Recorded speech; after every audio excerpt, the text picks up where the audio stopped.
الحمدللہ وکفا والصلاة والسلام علی عبادہ الذین اصطفیٰ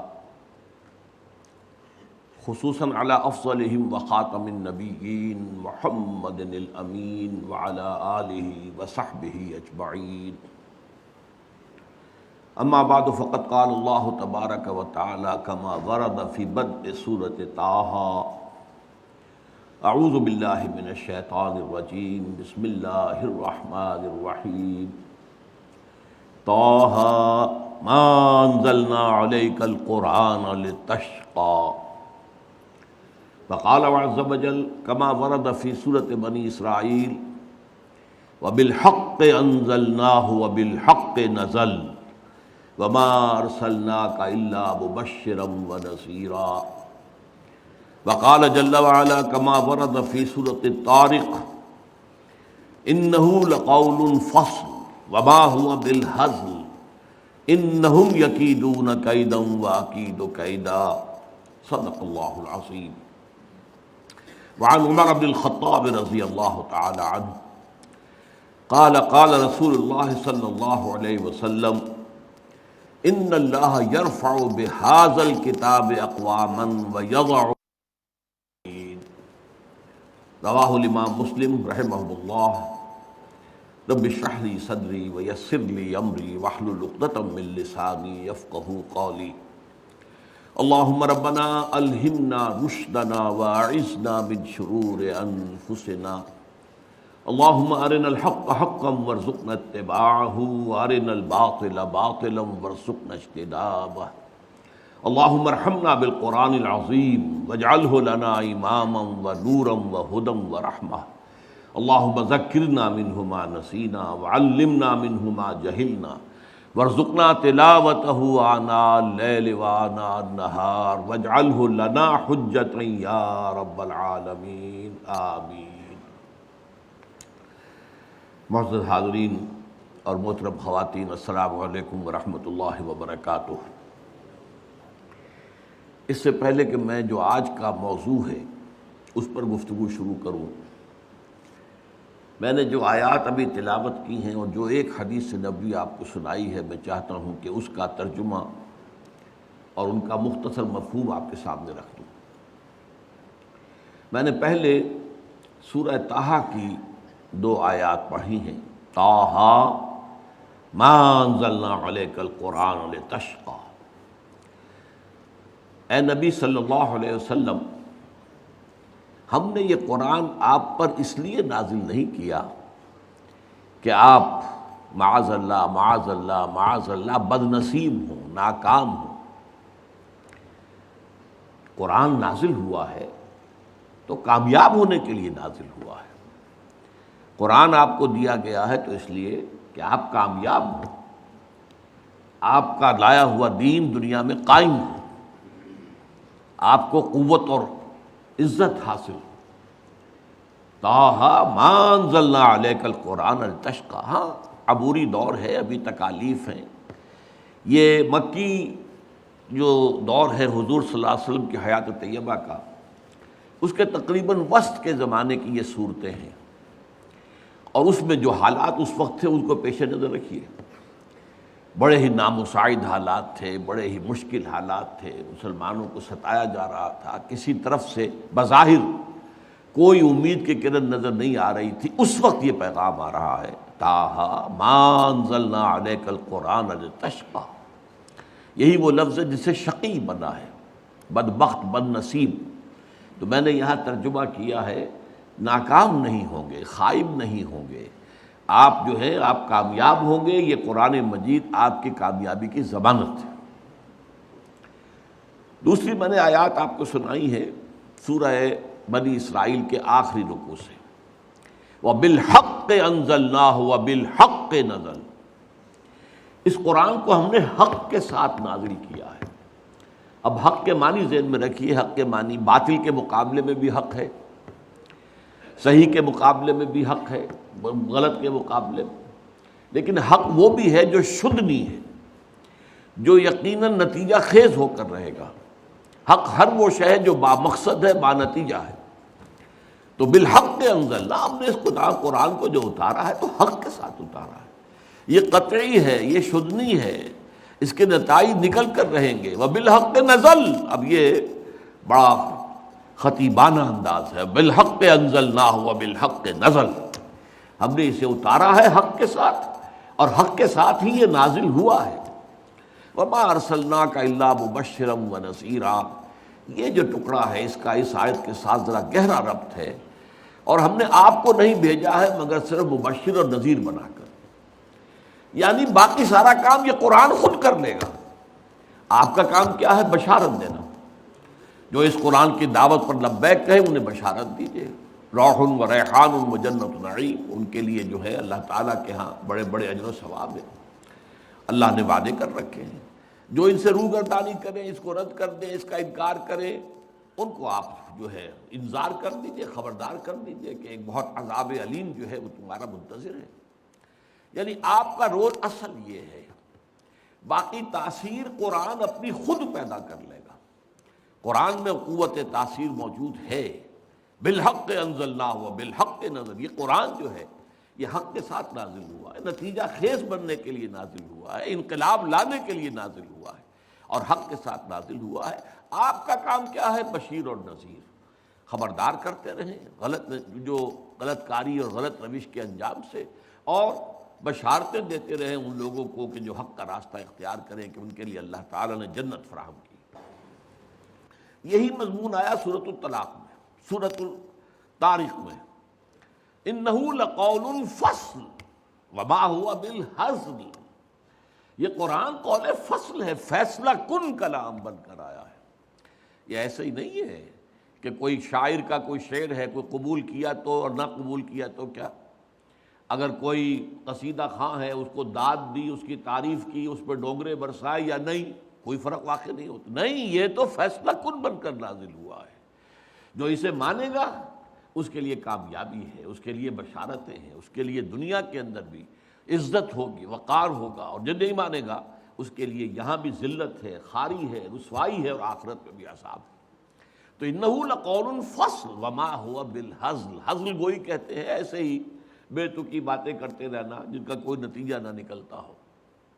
اس کے بعد بہت پھر دیکھیے یہاں بھی جو ربط آیا ہے، انہم یکیدون کیدا واکید کیدا، اے نبی آپ پریشان نہ ہو، یہ اپنی سی چالیں چل رہے ہیں، کفار آپ کے مخالفین، بظاہر ان کی طاقت بہت بڑی نظر آ رہی ہے۔ آپ ابتدائی دور میں سمجھیے کہ سورۃ الطارق جو ہے وہ تو ابتدائی دور کی صورت ہے، چھوٹی صورتوں میں سے ہے۔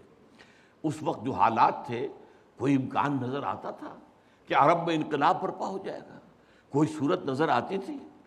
مقابلے میں جو ہے قریش، جو جزیرہ نما عرب کی عظیم ترین قوت تھے، عسکری اعتبار سے، مذہبی اعتبار سے، سماجی اعتبار سے پورے عرب کے امام تھے، مالیاتی اعتبار سے، مالی اعتبار سے بہت مستحکم، ان کی تجارت جو ہے وہ یمن سے شام تک پھیلی ہوئی، لہٰذا ان کے مقابلے میں کھڑے ہونا اور ان کے مقابلے میں ان کی تمام ساری جتنی بھی سازشیں ہوں، جتنی بھی ان کی پلاننگز ہوں، ان سب کو ناکام کر کے اور انقلاب برپا کر دینا، یہ کوئی آسان کام نظر نہیں آ سکتا تھا۔ اس لیے فرمایا انہم یکیدون کیدن، اے نبی یہ چالیں چل رہے ہیں، یہ اپنی سازشیں کر رہے ہیں، یہ آپ کا راستہ روکنے کے لیے ہر امکانی تدبیر کے بارے میں غور کر رہے ہیں، پھر روح عمل را رہے، لیکن عقید و قیدا، میں بھی تو ایک چال چل رہا ہوں، میری چال جو ہے ظاہر بات ہے کہ میری چال سب سے زیادہ مضبوط ہے، اور بالآخر جو ہے وہ میری ہی چال کامیاب ہوگی، اور میرا ہی جو بھی تدبیر کا معاملہ ہے وہ پورا ہوگا۔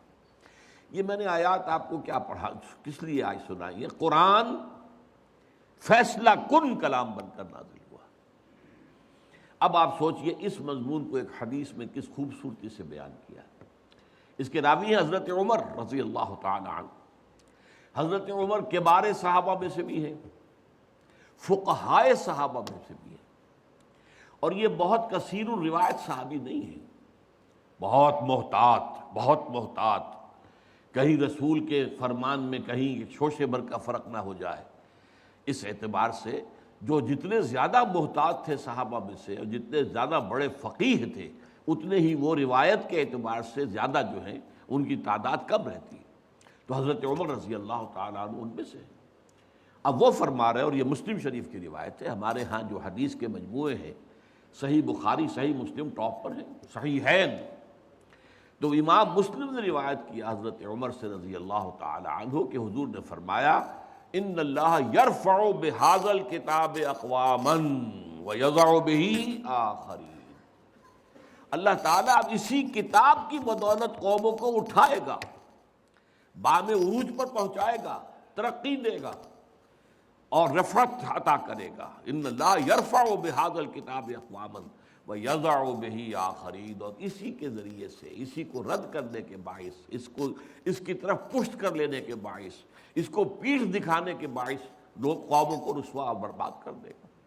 گویا کہ وہی مضمون جو ان صورتوں میں آیا کہ انہ لقول فصل وما هو بالحق وبالحق انزلنا وبالحق نزل، اسی کو اس حدیث کے اندر جو ہے بہت سادہ الفاظ کے اندر بیان کر دیا گیا، ان اللہ یرفع بہذا الکتاب اقواما ویضع بہ آخرین۔ یہ ہے مقام و مرتبہ۔ عظمت قرآن پر تو میری ویسے بہت سی تقاریر ہیں، میں ان آیات کو وہاں نہیں لایا کرتا، لیکن آج خاص مضمون کی وجہ سے میں نے یہ آیات آپ کو پڑھ کر سنائی ہے کہ قرآن نتیجہ خیز ہے، قرآن کامیاب ہو کر رہنے والی شے ہے، قرآن مغلوب ہونے والا نہیں ہے، قرآن سے یقیناً نتیجے برآمد ہوں گے، اس کا یقین کر لیا جائے۔ اب اس توحید کے بعد آئیے جو آج کا موضوع ہے، آپ نے شاید اخبار میں اور وہ جو لیفلیٹ دیکھا ہو، اس میں نے اس کا عنوان معین کیا ہے کہ پوری نوع انسانی، عالمی امت مسلمہ اور پاکستان، ملت اسلامیہ پاکستان، ان سب کی تقدیر قرآن مجید سے وابستہ ہے۔ اب میں ایک ایک کر کے ان مضامین کی طرف آ رہا ہوں۔ دیکھیے، سب سے پہلے ہمیں یہ سوچنا ہے کہ کیا نوع انسانی کی ابدی قسمت یہ ہے کہ خدا سے عالمی بغاوت جاری رہے؟ میں اسی مقام پر 22 فروری 2004 کو ایک تقریر کر چکا ہوں، موجودہ عالمی حالات میں اسلام کا مستقبل۔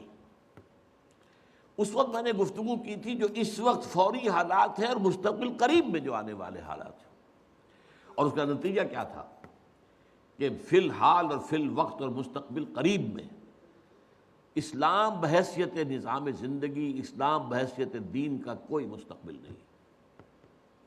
ابھی یہ اور دبے گا اور دبایا جائے گا اور زوال آئے گا اس کو، لیکن یہ کہ آج جو بات میں آپ سے کہہ رہا ہوں وہ ذرا مستقبل بعید کی ہے، تھوڑے سے فاصلے کی بات ہے۔ اگرچہ یہ مستقبل بعید بھی اب بہت بعید نہیں ہے، اب بڑی تیزی کے ساتھ جو واقعات و حالات ہیں ان کی رفتار بہت تیز ہے، بہت تیز ہے۔ The pace of events is very fast, لہذا وہ بعید تو میں کہہ رہا ہوں قریب کے مقابلے میں، اس لیے کہ ہم دو ہی مستقبل جانتے ہیں، مستقبل قریب، مستقبل بعید۔ لیکن یہ کہ یہ نہ سمجھیے کہ کوئی بہت بعید ہے، زیادہ دور کی بات نہیں ہے، یہ نہیں رہے گا، یہ نہیں ہوگا جیسے کہ آج ہے اور ابھی کچھ عرصے اور رہے گا کہ پوری دنیا میں ریاست اور سیاست سے اللہ کو نکال دیا جائے۔ نتھنگ ڈوئنگ، جاؤ تم مسجد میں رہو، چرچ میں رہو، سینیگوگ میں رہو، یا جس نے تمہیں بتوں کی شکل میں دیکھا جاؤ وہاں پر مندروں میں رہو، کہیں رہو، ہمارے ملک کے اجتماعی معاملات سے تمہارا کوئی دخل نہیں۔ ریاست ہماری حاکمیت پر چلے گی، ہم حاکم ہیں، ہم تمہیں حاکم ماننے کو تیار ہی نہیں، قانون ساز ہم ہیں، ہم تمہیں اور تمہارے رسول کو شارع ماننے کے لیے تیار ہی نہیں۔ ہمارا اپنا نظام ہوگا، ہمارے اپنے فیصلے ہوں گے، ہم چاہیں گے تو دو مردوں کی شادی رجسٹر کریں گے، ایک مرد کو شوہر، دوسرے مرد کو جو ہے اس کی بیوی قرار دے دیں گے، تمہارا کوئی دخل نہیں۔ اب یہ عالمی بغاوت اللہ کے خلاف اور گلوبل ہے۔ اسی طرح جو یہ کیا تم نے کہا ہے کہ سود حرام ہے اور جوا حرام ہے، نتھنگ ڈوئنگ، ہمارا نظام، معاشی نظام سود ہی پر مبنی رہے گا، سود ہی کے محور پر گھومے گا، جوا جو ہے اس کے اندر انٹیگرل پارٹ کی حیثیت سے رہے گا۔ تم اپنے احکام اپنے پاس رکھو، مسجد میں رکھو، اس کی تلاوت کر لیا کریں، تمہارے ماننے والے جو ہیں تلاوت کر کے ان آیات کا ثواب لے لیا کریں، لیکن ہمارے معاشی نظام سے تمہارا کوئی واسطہ نہیں۔ سماجی نظام میں ابھی کچھ تھوڑی بہت عالم اسلام کے اندر کچھ باتیں ہیں اللہ اس کے رسول کی، لیکن یہ کہ وہ بھی تیزی کے ساتھ جو سیلاب آ رہا ہے، جس کو کہتے ہیں ہم اپنی تہذیب کو عام کرنا چاہتے ہیں، عالم اسلام میں بھی ہم اپنی تہذیب قائم کرنا چاہتے ہیں، تہذیبوں کا تصادم ہو رہا ہے، یہ بھی القریب جو ہے بات پوری ہو جائے گی۔ یہ صورتحال اس وقت ہے اور ابھی مستقبل قریب میں رہے گی، اور اس کا میں نے تفصیل سے اس پر گفتگو کی تھی 22 فروری سن 2004 کو اسی مقام پر۔ اب وہ کتابچے کی شکل میں موجود ہے، لیکن یہ ہمیشہ رہنے والی بات نہیں۔ مستقبل بعید میں ایسا نہیں ہوگا کہ غریب اور امیر کے درمیان یہ فرق و تفاوت رہے۔ جو ہمارے ہاں مشہور ہے شمال اور جنوب، شمالی جو اس کرے کا جو علاقہ ہے اس میں سب کیا ہے ڈیولپڈ کنٹریز ہے، اور جنوبی کے اندر جو ہے شمالی امریکہ ورسس جنوبی امریکہ، ذرا غور تو کیجیے، اور جو کچھ ہو رہا ہے یورپ اور اس کے مقابلے میں افریقہ۔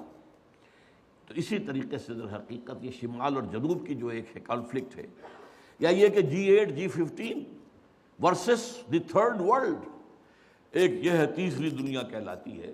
اس تیسری دنیا کا کوئی تعلق ہی نہیں ہے۔ سارے معاملات G8 طے کریں گے، G7 بیٹھیں گے، G13 ہوں گے، G15 ہوں گے، وہ طے کریں۔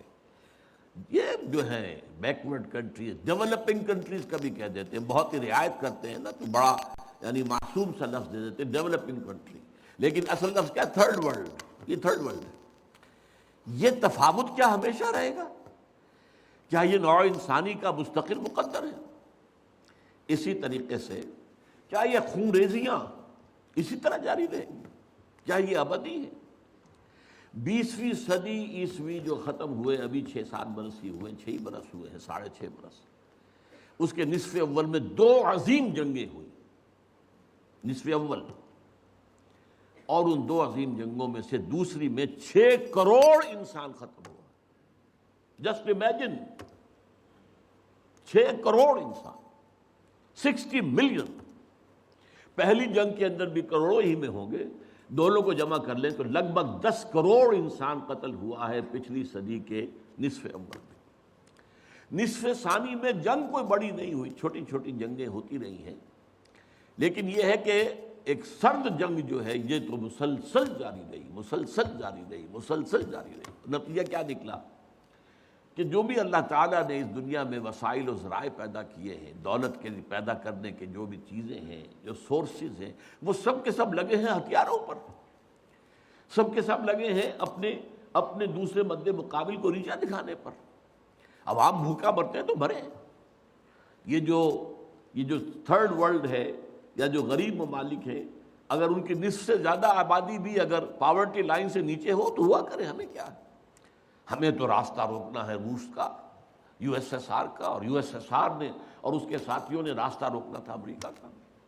تو یہ صورتحال جو ہے اب تیسری عظیم جنگ تلی کھڑی ہے۔ کچھ پتہ نہیں کہ یہ جو کچھ معاملہ شروع ہوا ہے اور جو ہو رہا ہے رفتہ رفتہ بڑھے گا، یہ اور لبنان کا معاملہ ہے، لبنان سے آگے جا کر یہ شام کا سیریا کا معاملہ ہو جائے۔ تو تیسری عالمگیر جنگ جو ہے، فرق کیا ہوگا کہ پہلی 2 جنگیں یورپ میں لڑی گئی اور انہوں نے طے کر لیا تھا اب کوئی عالمی جنگ ہم نہیں لڑیں گے، ہم نے بہت خون دے دیا، 10 کروڑ آدمی دے دیا۔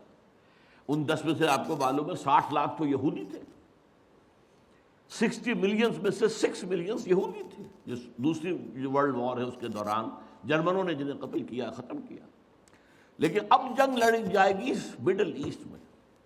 مڈل ایسٹ کا نقشہ بدلا جا رہا ہے، کہا جا رہا ہے، یہ تو اب ایک عام لفظ ہے سب کی زبان پر، مڈل ایسٹ کا نقشہ تبدیل کرنا ہے، مڈل ایسٹ کا نقشہ تبدیل۔ مطلب کیا ہے اس کا؟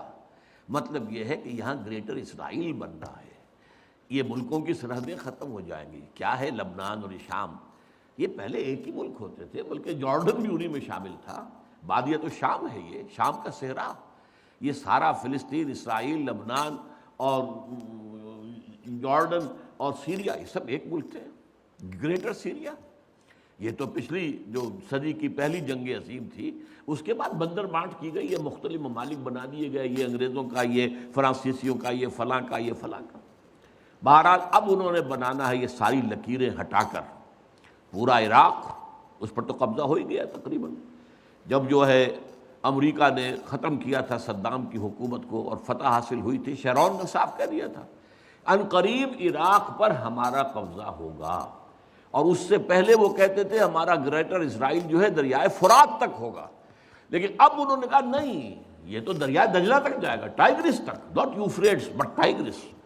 تاکہ عراق کا جتنا بھی علاقہ زرخیز ہے، دو آبا ہے نا، ایک دریائے فرات آ رہا ہے اور دوسرا دریا جو ہے دریائے دجلہ آ رہا ہے، اس کے درمیان جو دو آبا ہے انتہائی زرخیز، وہ سارا ہمارے پاس ہو۔ تو سوچنے کی بات یہ ہے کہ کیا نوع انسانی کی آخری تقدیر یہی ہے؟ نہیں، ایسا نہیں۔ آج میں اس منفی پہلو کے بجائے آپ کے سامنے مثبت پہلو رکھ رہا ہوں، صرف اس فرق کے ساتھ کہ ابھی ذرا دور ہے، ابھی اس کے لیے قربانیاں دینی ہوگی، ابھی اس کے لیے محنتیں کرنی ہوں گی، ابھی اللہ تعالیٰ کی سزا جو ہے اس میں اور سختی اور شدت آئے گی۔ میں چاہتا ہوں کہ جو کچھ مجھے نظر آ رہا ہے وہ آپ کو دکھاؤں۔ وہ جو اقبال نے کہا دیکھا ہے جو کچھ میں نے اوروں کو بھی دکھلا دے، یہ ظاہر بات ہے کہ ایک انسان جو ہے جو غور کرتا ہے، سوچتا ہے، اور جیسے کہ اقبال نے کہا تھا سرما ہے میری آنکھ کا خاک مدینہ و نجف، میں نے ذرا اس میں ترمیم کی ہے، آپ کے علم میں ہوگا کہ سرما ہے میری آنکھ کا خاک حجاز و حول قدس، مدینہ اور نجف تو ایک ہی شے ہے۔ حضرت علی اور حضور کے مابین کیا فرق ہے؟ حضور نے خود فرمایا انا مدینۃ العلم وعلی بابها، وہ تو ایک شے ہے۔ لہذا مدینہ اور نجف جو ہے اس کو دو جگہ کرنا ٹھیک نہیں ہے۔ ہاں، حجاز جہاں قرآن نازل ہوا، اور حول قدس جہاں سینکڑوں انبیاء دفن ہیں، الذی بارکنا حولہ لنریہ من آیاتنا۔ جو اولڈ ٹیسٹمنٹ ہے، جو نیو ٹیسٹمنٹ ہے، بائبل ہے، اس کا تعلق کس سے ہے؟ حول قدس سے۔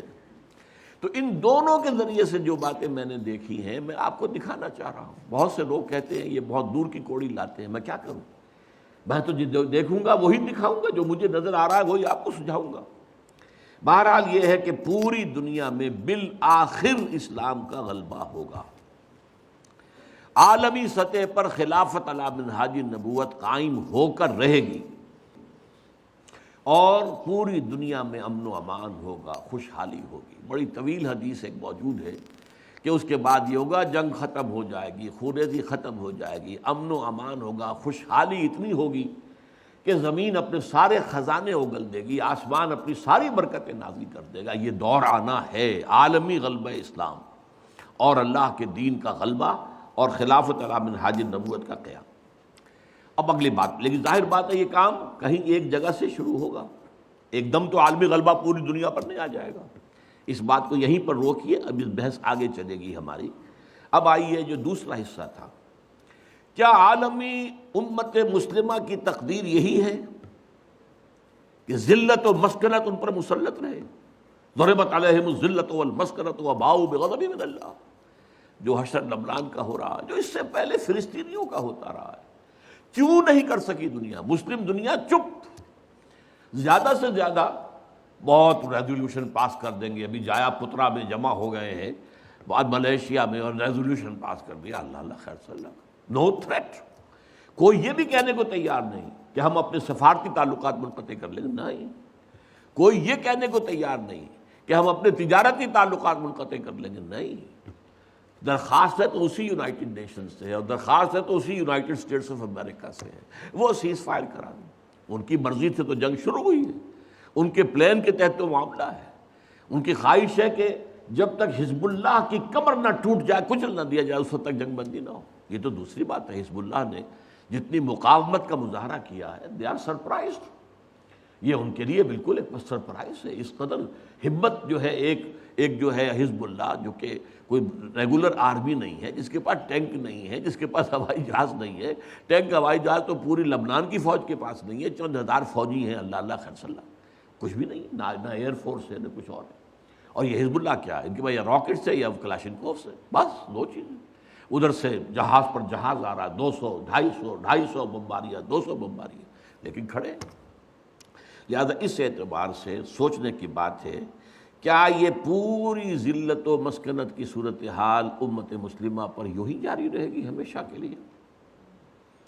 کیا پورا عالم اسلام جو تھرڈ ورلڈ میں آ گیا ہے، سارا عالم اسلام تھرڈ ورلڈ میں ہے، G7 G8 میں کہیں کوئی نام نہیں کسی مسلمان ملک کا، نہ 3 میں نہ 13 میں، اور کیا یہی صورتحال جاری رہے گی کہ ہو گیا مانند آب ارزاں مسلمان کا لہو، پانی کی طرح مسلمان کا لہو بہہ رہا ہے، جہاں دیکھو، کشمیر میں دیکھ لو، فلسطین میں دیکھ لو، فلسطین میں تو 50 برس سے بہہ رہا ہے، کشمیر میں بھی اب تقریباً یوں سمجھیے کہ 20 برس ہونے کو آئے، جب سے کہ وہاں پر ایک جو ہے مسلح جد و جہد شروع ہوئی۔ پھر چچنیا میں کیا ہو رہا، مسلسل ہو رہا ہے، کوسوو میں کیا ہوا، بوسنیا میں کیا ہوا، برف گرتی ہے تو بیچارے مسلمانوں پر، مرتا ہے تو مسلمان۔ صومالیہ میں کیا ہوا تھا، یہ صورت، آج لبنان میں کیا ہو رہا ہے، یہ صورتحال دیکھیے، کیا یہی ہمیشہ جاری رہے گی؟ نہیں، صورتحال بدلے گی۔ اور بھی دور فلک ہیں ابھی آنے والے، ناز اتنا نہ کریں ہم کو ستانے والے۔ یہ عالمی ملت اسلامیہ امت مسلمہ جو ہے، اس کا یہ معاملہ ہوا کیوں ہے؟ ہوا اس لیے ہے، یہ میں اس پر مفصل کتاب لکھ چکا ہوں، سابقہ اور موجودہ مسلمان امتوں کا ماضی، حال اور مستقبل، کہ یہ جو ضربت علیہم الذلۃ والمسکنہ، یہ کیفیت جو بنی اسرائیل کے لیے آئی ہے قرآن میں، یہ آج ہم پر کیوں آ گئی ہے؟ کیا وجہ ہے؟ وجہ یہ کہ جو جرم انہوں نے کیا وہ ہم نے کیا، ہم نے قرآن کو پس پش ڈالا۔ نبذ فریق من الذین اوتوا الکتاب کتاب اللہ وراء ظہورہم، ہم نے اسے اپنا امام تو نہیں بنایا۔ ہاں، ختم قرآن کے بعد دعا مانگ لیتے ہیں، اللہم اجعلہ لنا اماما ونورا وہدی ورحمۃ، لیکن چلنا نہیں اس کے پیچھے، یہ امام ہی ہے بس ہمارا، کہنے کو امام، اس کی بات ماننی تو نہیں، اس کے احکام پر چلنا تو نہیں۔ تو اس لیے ہوا کہ ہم آج پوری دنیا میں ایک ملک بھی ایسا نہیں دکھا سکتے جس کے بارے میں ہم پورے اطمینان کے ساتھ دنیا کو یہ کہہ کر دعوت دے سکیں کہ come and see with your own eyes this is Islam, یہ ہے اسلام کی رحمت للعالمینی، یہ ہے محمد رسول اللہ صلی اللہ علیہ وسلم کی رحمت للعالمینی، پورے عالم کے لیے یہ نظام مبنی بر عدل و انصاف، مبنی بر عدل، سماجی عدل، سوشل جسٹس کا نظام جو ہے وہ اللہ نے دیا ہے۔ آؤ اپنی آنکھوں سے دیکھ لو، اس کے برکات کا مظاہرہ کر لو، مظاہرہ تمہارے سامنے۔ وہ کتاب جو ہے وہ پڑھنے کے قابل ہے، نہ پڑھی ہو آپ نے ضرور پڑھیں، کیونکہ یہ سارے عقدے حل ہوتے ہیں۔ وجہ کیا ہے؟ یہ کیوں مسلمانوں ہی کا خون بہہ رہا ہے؟ ہم تو اللہ کا نام تو لیتے ہیں کم سے کم، ہم اگر 120 کروڑ دنیا میں ہیں تو ان میں سے 20 کروڑ تو ایسے ہوں گے جو اللہ کا نام لیتے ہو مسجدوں میں جا کر، 20 کروڑ نہ ہو 20 ملین تو ہوں گے جو 5 وقتہ نمازی ہوں۔ یہ کفار، یہ تثلیث کے قائل، یہ ملحدین، یہ خدا کے منکر، آج قوت ہے تو ان کے پاس، دبدبہ ہے تو ان کا، دنیاوی وسائل ہیں تو اس پر قبضہ ان کا، کیوں ہے؟ کیا وجہ ہے؟ دو ہی امکانات ہیں، یا تو اللہ ظالم ہے معاذ اللہ ثم معاذ اللہ، اور یا اللہ لاچار ہے، کچھ کر نہیں سکتا، میں کیا کروں، میں نہیں کر سکتا۔ مانیں گے آپ دونوں باتوں کو؟ نہیں مان سکتے۔ پھر کیا جواب ہے اس کا؟ بڑا پیارا شعر اقبال کا، تو قادر و عادل ہے مگر تیرے جہاں میں ہیں تلخ بہت بندے مزدور کے اوقات۔ اے اللہ تو قادر ہے علی کل شے، اور تو عادل ہے، عدل کرنے والا۔ پھر بھی یہ کیا ہو رہا ہے دنیا میں؟ مزدور کا خون پسینہ نکال کر سرمایہ دار جو ہے اس کے خون سے کشید کی ہوئی سرخ شراب پیتا ہے شام کو بیٹھ کر۔ یہ کیا ہے؟ خواجہ از خون رگے مزدور سعادت لال ناب، از جفائے دہ خدایاں کشت دہقانہ خراب۔ ان جاگیرداروں وڈیروں کے ظلم سے جو کاشتکار ہے، جو ہاری ہے، اس کی تو کھیتی برباد ہے۔ یہ کیا ہو رہا ہے؟ کیا تو ظالم ہے؟ کیا تو لاچار ہے؟ نہیں، یہ تمہارے کرتوت ہیں، تمہارے اعمال ہیں، اس کی سزا، یہ سمجھنے کی بات ہے۔ اور یہ میں نے تفصیل سے اپنی اس کتاب کے اندر اس پر گفتگو کی ہے، اس کو پڑھیے۔ اور اس کا علاج اب کیا ہے؟ کم سے کم کسی ایک ملک میں، سائزیبل ملک ہو، یہ نہیں چھوٹا سا جزیرہ ہو کوئی برونائی کی طرح کا، نہیں، کم سے کم ایک سائزیبل ملک میں اسلام کا مکمل نظام عدل اجتماعی قائم کر کے دنیا کو دکھا دیا جائے، یہ گویا کہ اتمام حجت ہو جائے گا۔ دیکھ لو نمونہ، ابھی تو کیا ہوتا ہے، ہم اسلام کے محاسن بیان کرتے ہیں، اسلام کی یہ خوبی کہتے ہیں، بھائی دکھاؤ کہیں دنیا میں ہے؟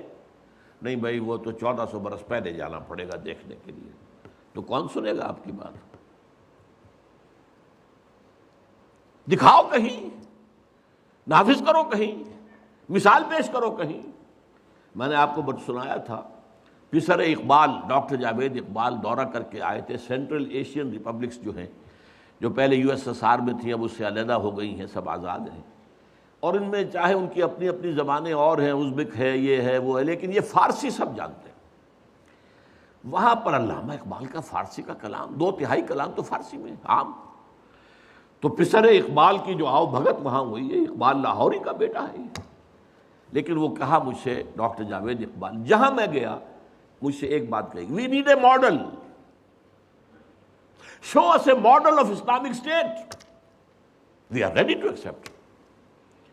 دی Saudi model is not acceptable to us, it is based on monarchy، بادشاہت پر ہے، ملوکیت پر بیسڈ ہے۔ The Iranian model is also not acceptable to us, it is based on theocracy, یہ مولویوں کی حکومت ہے۔ اسلامک آئیڈیل اسلامک اسٹیٹ کا نمونہ ہمیں دکھا دو، ہم سب کے سب جو ہے لبیک کہیں۔ تو اگر کہیں دنیا میں ایک جگہ بھی وہ اسلامی نظام کا نمونہ دنیا کو دکھا دیا جائے، اتمام حجت ہو جائے گی، اور یہ فرض کفایہ ہو جائے گا پوری امت کی طرف سے۔ جیسے کسی مسلمان کی نماز جنازہ چند لوگ بھی پڑھ لیں تو باقی سب کی طرف سے ادا ہو جاتا ہے فرض، کوئی بھی نہ پڑھے تو پوری آبادی گناہ گار ہوگی۔ اسی طرح جب پوری دنیا میں کہیں اسلام نہیں ہے تو پوری امت گناہ گار ہے، مجرم ہے، اور اگر کہیں ایک جگہ بھی سائزیبل ملک میں آپ وہ نظام دکھا دیں تو فرض کفایہ ہو جائے گا، پھر دنیا لپکے گی اس کی طرف، دوڑے گی۔ اس کے بعد ہوگا جاء الحق وزهق الباطل ان الباطل کان زہوقا، اس کے بعد وہ کیفیت ہو جائے گی جس کا نقشہ اقبال نے کھینچا ہے، آسماں ہوگا سحر کے نور سے آئینہ پوش، اور ظلمت رات کی سیما پا ہو جائے گی، پھر دلوں کو یاد آ جائے گا پیغام سجود، پھر جبیں خاک حرم سے آشنا ہو جائے گی۔ یہ جو عمرے کے لیے جاتے ہیں اور حج کے لیے جاتے ہیں، خاک حرم پر اپنی جبین دیکھتے ہیں کہ نہیں؟ عالم انسانیت کو یہ پیغام سجود دوبارہ یاد آ جائے گا، اور جبین جو ہے پھر جبیں خاک حرم سے آشنا ہو جائے گی۔ آنکھ جو کچھ دیکھتی ہے لب پہ آ سکتا نہیں، محو حیرت ہو کہ دنیا کیا سے کیا ہو جائے گی، اور کیا ہو جائے گی؟ آخری شعر اس نظم کا ہے، شب گریزاں ہوگی آخر جلوہ خورشید سے، اور یہ چمن معمور ہوگا نغمہ توحید سے، لا الہ الا اللہ ان الحکم الا للہ، یہ پورے اس روئے ارضی کے اوپر ہو کر رہے گا۔ لیکن اس کا طریقہ کیا ہے؟ طریقہ وہی ہے، پہلے کسی ایک ملک میں کر دو پھر وہ گلوبلائز ہو جائے گا۔ آج کی دنیا گلوبلائزیشن کی طرف تو خود ہی جا رہی ہے، یا باطل گلوبلائز ہو رہا ہے یا حق گلوبلائز ہوگا۔ اب دنیا جو ہے وہ محدود جو ہے سرحدوں میں رہنے والا مسئلہ ختم ہو چکا ہے، نیشن سٹیٹ کا تصور اب جو ہے ختم ہو چکا، معدوم ہو چکا ہے، یہ لکیریں رہ جائیں گی، ملٹی نیشنلز کی حکومت ہوگی، اور جو بھی ہوں گی گلوبلائزیشن کے بعد آپ کو معلوم ہے، اور کہتے بھی ہیں، صحیح کہتے ہیں کہ دنیا جو ہے وہ تو ایک گلوبل ولیج بن چکی ہے۔ اچھا یہ سب ہو کر رہے گا۔ اب میں 2 حدیثیں آپ کو سناتا ہوں، پہلے بھی بہت دفعہ سنائی۔ حضرت ثوبان نبی اکرم صلی اللہ علیہ وسلم کے ایک غلام تھے جنہیں آپ نے آزاد کر دیا تھا، مولا کہلاتے ہیں، ثوبان مولا رسول اللہ صلی اللہ علیہ وسلم۔ ان کی روایت ہے یہ، اور یہ مسلم شریف میں ہے، کہ میں نے حضور کو فرماتے سنا، ان اللہ یرفع، ان اللہ زوالی الارض، اللہ نے میرے لیے پوری زمین کو طے کر دیا، لپیٹ دیا، فرائض و مشارقہا و مغاربہا، تو میں نے اس کے سارے مشرق دیکھ لیے، سارے مغرب دیکھ لیے۔ وَإِنَّ أُمَّتِي سَيَبْلُغُ مُلْكُهَا مَا زُوِيَ لِي مِنْهَا، سن رکھو میری امت کی حکومت ان تمام علاقوں پر قائم ہو کر رہے گی جو زمین کو لپیٹ کر دکھا دیے گئے مجھے۔ یہ ہونا ہے، ہو کر رہنا ہے، یہ صادق والمصدوق ان کا فرمان ہے، یہ پیشین گوئی ہے محمد الرسول اللہ صلی اللہ علیہ وسلم کی، ہو کر رہے۔ اسی طریقے سے دوسری حدیث ہے مسند احمد ابن حنبل کی، حضرت مقداد ابن الاسود سے، میں صرف ترجمہ آپ کو سنا رہا ہوں۔ زمین پر نہ کوئی اینٹ گارے کا بنا گھر رہے گا، نہ کوئی کمبل رہے گا، کمبلوں کا بنا ہوا خیمہ رہے گا جس میں کہ اللہ کلمہ اسلام کو داخل نہ کر دے۔ یہ ہو کر رہے گا، یہ شدنی ہے۔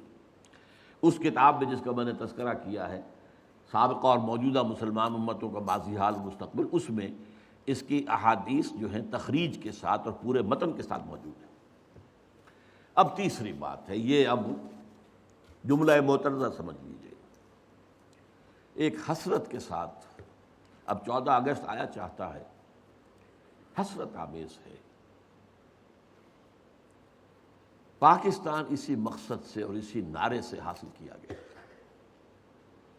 علامہ اقبال نے خواب دیکھا 1930 کے اپنے خطبہ الہ آباد میں کہ ہندوستان کے شمال مغرب میں اٹس ڈیسٹنی، یہ تقدیر مبرم ہے کہ ایک آزاد مسلمان ریاست قائم ہو کر رہے گی، اور اگر ایسا ہو گیا تو ہمیں موقع مل جائے گا کہ اسلام کے چہرے پر جو بدنما داغ اور دھبے آ گئے تھے دور ملوکیت میں، یہ جو خلفاء کہلاتے تھے نام نہاد بنو امیہ کے، اور خلفاء کہلاتے تھے نام نہاد بنو عباس کے، اور خلفاء کہلاتے تھے ترک، یہ خلفاء تو نہیں تھے، بادشاہ تھے۔ ملوکیت، اس ملوکیت کے دور میں جو اسلامی تاریخ اس دور کی جو ہے وہ کیا واقعی ایسی ہے کہ دنیا کے سامنے ہم اپنے اعتماد کے ساتھ پیش کر سکیں؟ چاہے یہ حادثہ کربلا، واقعہ ہررا، سینکڑوں تابعین کو قتل کیا جانا حجاج ابن یوسف کے ہاتھوں، ایک باتیں ایسی ہیں جن کو ہم دنیا کے سامنے جو ہے یہ اپنا پیٹ کھول سکیں، یہ تاریخ۔ تو اسلام کے چہرے پر جو بدنما داغ اور دھبے لگ گئے تھے انہیں ہٹا کر صحیح اسلام کی ایک تصویر، یعنی اس سے پہلے خلافت راشدہ کا نظام تھا، اس کو ہم قائم کریں۔ اسی کو پھر علامہ اقبال نے 1932 میں، یہ سن مجھے بہت پسند ہے، میری اپنا پیدائش کا سن ہے، اسی سن میں گئے تھے علامہ اقبال گول بیس کانفرنس کے لیے لندن۔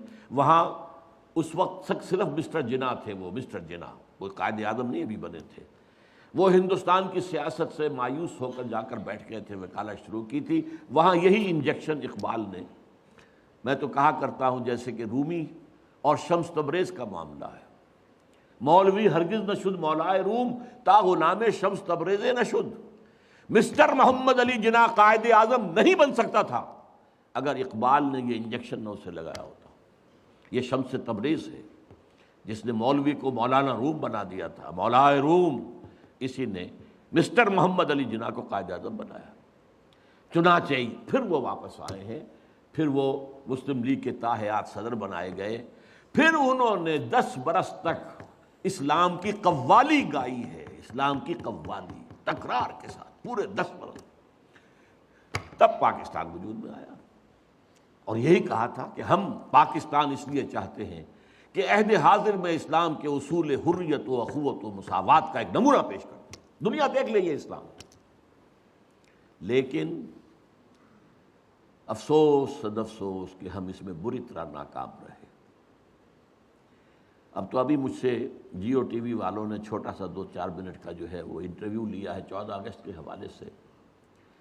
میں نے اس میں کہا ہے کہ اب تو جیسے کسی نے کہا تھا، اقبال نے شاید کہا تھا، ہلال عید ہماری ہنسی اڑاتا ہے۔ یہ ہلال عید جو آتا ہے ہم پر ہنستا ہے، یہ روزے رکھے ہیں انہوں نے، روزہ رکھتے ہوئے جھوٹ بولتے رہے، روزہ رکھتے ہوئے سودی لین دین کرتے رہے، روزہ رکھتے ہوئے جو غیبتیں کرتے رہے، یہ روزے تھے جو اب عید منانے جا رہے ہیں شوق سے۔ ہلال عید ہماری ہنسی اڑاتا ہے، اسی طرح یہ عید الاستقلال جسے آپ نے کہا یہ اب ہماری ہنسی اڑاتی ہے۔ یہ اس لیے پاکستان بنایا تھا، یہ ہے وہ پاکستان جس کا خواب اقبال نے دیکھا تھا اور جناح نے دکھایا تھا خواب۔ تو واقعہ یہ ہے کہ ہم اس میں بری طریقے سے ناکام ہو چکے ہیں۔ چنانچہ تلخ ترین بات ہے، یہ اپنا جواز کھو چکا ہے، اور اب اس کا وجود اور اس کا بقا تک بھی نہایت مخدوش ہے۔ یہ تقریر بھی 3.5 سال پہلے میں اسی جگہ پر کر چکا ہوں۔ پاکستان کے وجود کو لاحق خطرات و خدشات، صرف 1 ہفتے بعد کی تھی میں نے، 22 فروری کو کی تھی وہ، کہ موجودہ عالمی حالات میں اسلام کا مستقبل کیا ہے۔ دین کی حیثیت سے فوری طور پر اور مستقبل قریب میں اسلام کا کوئی مستقبل نہیں، ہاں مذہب کی حیثیت سے زندہ رہ جائے گا۔ ٹھیک ہے، جاؤ مسجدوں کو رکھو روزے، ہمیں کوئی پرواہ نہیں، نظام ہمارا ہوگا، یہ پولیٹیکو سوشو اکنامک سسٹم ہمارا ہوگا۔ اسی طریقے سے میں نے 1 ہفتے بعد 29 فروری کو اسی سال تقریر کی تھی، پاکستان کے وجود کو لاحق خطرات و خدشات۔ یہ دونوں کتابچے اور موجودہ اور سابقہ مسلمان امتوں کا ماضی حال اور مستقبل، یہ ایک پیکٹ کی شکل میں انشاءاللہ باہر آپ کو مل جائیں گے۔ بہرحال اب صورتحال میں نے پھر آپ سے کہا ہے، میری ان دونوں تقریروں میں مایوسی کا غلبہ ہے، لیکن آج میں وضاحت کر رہا ہوں، یہ مایوسی ہے موجودہ حالات اور قریب کے مستقبل کے اعتبار سے۔ جس کو میں نے مستقبل بعید کہا ہے، اس سے میں مایوس نہیں ہوں۔ اور جب تک بھی چاہے پاکستان کے بارے میں خدشات ہیں اور دنیا پیشن گوئیاں کر رہی ہے، سن 2010 میں، 2020 میں، 2015 میں پاکستان کے نام سے دنیا میں کوئی ملک نہیں ہوگا، لیکن یہ کہ جب تک سانس تب تک آس، محنت کرنی ہے، جد و جہد کرنی ہے، کوشش جاری رکھنی ہے۔ بڑی پیاری حدیث ہے حضور کی صلی اللہ علیہ وسلم کہ جس وقت قیامت کا سور پھونک دیا جائے گا، اس وقت بھی اگر کوئی بندہ مومن اگر کوئی درخت لگا رہا ہو تو اسے درخت لگانا چاہیے۔ سور پھونکا جا چکا ہے، معلوم ہے قیامت آ گئی، لیکن نہیں، جو کام تمہارا تھا تم کر رہے تھے اسے پورا کرو۔ لہذا آخری وقت اگرچہ اب میں سمجھتا ہوں کہ بہت صورتحال جو ہے وہ بہت مخدوش ہے، لیکن جد و جہد جاری رکھنی ہے۔ اس پر میں آگے آؤں گا کیا جد و جہد۔ اب آئیے میرا چوتھا نقطہ آج کا کیا ہے۔ یہ جو اسلام کی گلوبلائزیشن ہوگی، گلوبلائزیشن آف اسلام، جو میں نے کہا مستقبل بعید میں یہ تقدیر مبرم ہے، ہو کر رہی، اس کے دو فیزز ہوں گے لا محالہ۔ پہلے کسی ایک ملک میں اسلام قائم ہو اور پھر وہ گلوبلائز ہو جائے۔ اب نوٹ کیجئے اصل بات جو آج کہہ رہا ہوں پہلی مرتبہ، یہ جو ہمارے ہاں دو شخصیتوں کے بارے میں احادیث آئی ہیں پیشن گوئیاں، حضرت مہدی سلام علیہ اور حضرت عیسیٰ کا بارے دیگر نزول، ان دونوں کا تعلق گلوبلائزیشن آف اسلام سے ہے۔ اس سے پہلے کسی نہ کسی ملک میں اسلام پہلے قائم ہو چکا ہوگا، طریق نبوی پر، جد و جہد سے، عمل سے، کوشش سے، انقلابی جد و جہد سے، ریولوشنری اسٹرگل سے، جانثاریوں سے، قربانیاں دے کر اسلام پہلے کہیں قائم ہو چکا ہوگا۔ پھر اس کی گلوبلائزیشن جو ہے اس کے اندر حضرت مہدی کا بھی ایک پارٹ ہے، اور پھر حضرت عیسیٰ علیہ السلام کا جب وہ دوبارہ آئیں گے تو اس وقت فیصلہ کن رول ان کا۔ لیکن یہ ہے کہ اس سے پہلے کہیں ہوگا، یہ کہاں ہوگا، یہ میری آج کی پانچویں بات ہے۔ اس ضمن میں پہلے تو میں دو حدیثیں آپ کو سنا دینا چاہتا ہوں۔ ایک حضرت عبداللہ ابن حارث رضی اللہ تعالی عنہ سے ہے، اور یہ سنن ابن ماجہ میں ہے۔ حضور نے فرمایا یخرج ناس من المشرق یؤتون للمہدی، یعنی سلطانی، مشرق سے فوجیں نکل کر آئیں گی جو عرب میں مہدی سلام علیہ کی حکومت کو قائم کریں گے، یعنی سلطان ہی، ان کے اقتدار، ان کی طاقت، ان کی قوت کو مستحکم کریں گے۔ یعنی پہلے مشرق کے کسی ملک میں اسلامی نظام قائم ہو چکے گا، تبھی تو آئیں گی نا وہاں سے فوجیں۔ یخرج ناس من المشرق یؤتون للمہدی، یعنی سلطانی۔ اور دوسری حدیث جو ہے اس کے راوی حضرت ابو ہریرہ ہیں رضی اللہ تعالی عنہ، اور یہ جامع ترمذی کی روایت ہے۔ یخرج من خراسان رایات سود لا یردها شیء حتی تنصب بایلیا، خراسان کے علاقے سے سیاہ جھنڈے لے کر فوجیں چلیں گی، ان کا رخ کوئی نہیں موڑ سکے گا یہاں تک کہ وہ ایلیا میں، یعنی یروشلم میں، بیت المقدس میں جا کر جھنڈے گاڑ دیے جائیں گے۔ ان دو حدیثوں کے اعتبار سے نوٹ کیجئے، ایک حدیث میں خراسان کا لفظ ہے، یہ خراسان بزرگ کہلاتا ہے اصل میں، نوٹ کر لیجئے۔ میں نے ایک مرتبہ ایک جو آئے تھے یہاں چارج افیئرس جو ہیں ایران کے، ان سے پوچھا خراسان کس ملک کا نام ہے؟ ان کا ہمارے ہاں ایک صوبہ ہے خراسان، میں نے کہا نہیں، خراسان، ان کا خراسان بزرگ، وہ جو اولڈ گریٹر خراسان تھا، اس میں افغانستان پورا، ایران کا ایک حصہ جو اب بھی خراسان کہلاتا ہے، ایک صوبہ، شمال مشرقی صوبہ ہے وہ۔ اور یہ جو ابھی ریاستیں آزاد ہوئی ہیں یو ایس ایس آر کی تحلیل کے بعد، اور ایک کنڈا اس کا پاکستان میں بھی ہے۔ پاکستان کے جو شمالی علاقے ہیں، مالا کنڈ کی جو پہاڑی ہے اس سے آگے لے کر چترال تک، یہ بھی در حقیقت یوں سمجھیے، بلکہ میں نے ایک دفعہ اس کی مثال دی، جیسا بڑا کڑھایا ہوتا ہے، اس کے ادھر بھی کوئی کنڈا ہے، ادھر بھی کنڈا، ادھر سے پکڑیں گے، ادھر سے پکڑیں گے، تو خراسان جو ہے اس کڑھائے کے مانند تھا، جس میں کہ سارا افغانستان سوائے اس کے چھوٹے سے جنوبی حصے کے جسے سیستان کہتے تھے اس وقت، باقی پورا افغانستان، اور یہ جو ریاستیں ہیں ازبکستان وغیرہ اور کرغیزستان وغیرہ، اور پھر یہ کہ ایک کنڈا ایران میں، موجودہ ایران میں، اور ایک کنڈا پاکستان میں۔ اور دوسری حدیث میں مشرق کا لفظ آیا ہے۔ اب ذرا تجزیہ کیجئے کہ مشرق میں نمبر 1، عرب کے مشرق میں نمبر 1 ایران ہے، نمبر 2 افغانستان ہے یا خراسان کہہ لیجئے، نمبر 3 پاکستان ہے، نمبر 4 بھارت ہے۔ بھارت بھی تو مشرق میں ہے نا۔ اب اس کا تجزیہ کیجئے۔ جہاں تک ایران کا تعلق ہے، اگرچہ اس وقت تک تو صورت یہ ہے کہ ماننا پڑتا ہے کہ اگر کچھ ہمت، کچھ جرأت کا مظاہرہ کیا ہے تو صرف اہل تشیع نے کیا ہے۔ سنی مرے ہوئے ہیں، سنی بری طریقے سے سن ہو چکے ہیں۔ سنیوں کو یہ سبق پڑھا دیا گیا ہے، حاکم فاسق ہو، فاجر ہو، اطاعت کرنی ہے تم نے بس، الا یہ کہ کفر کا حکم دے، اسے کیا پڑھی ہے کفر کا حکم دے گا، وہ خود کفر کرے گا، وہ کرے محل کے اندر جو چاہے کرے، تم نے اطاعت ہی اطاعت کر دی۔ سارے بادشاہ بیٹھے ہوئے، کسی کا بال بیکا نہیں ہوا۔ ایرانیوں نے اٹھا کے شہنشاہ کو پھینکا، بھگایا وہاں سے، اور اسے جو ہے امریکہ تک نے پناہ دینے سے انکار کر دیا۔ یہ حال کیا انہوں نے دکھائی ہے نا کچھ ہمت، جرأت۔ اس وقت بھی ایک ہی ملک ہے جو ڈٹ کر بات کر رہا ہے اسرائیل کے خلاف، واحد ملک ہے مسلمان ملک۔ اس اعتبار سے تو واقعہ یہ ہے کہ ایران کی بڑی اہمیت ہے اس وقت۔ لیکن میں افسوس کے ساتھ کہہ رہا ہوں، ایران کے ساتھ 2 ڈرا بیکس ایسے ہیں۔ ایک تو اس کے اندر نسلی برتری کا احساس بہت ہے، عربوں کو وہ حقیر سمجھتے ہیں،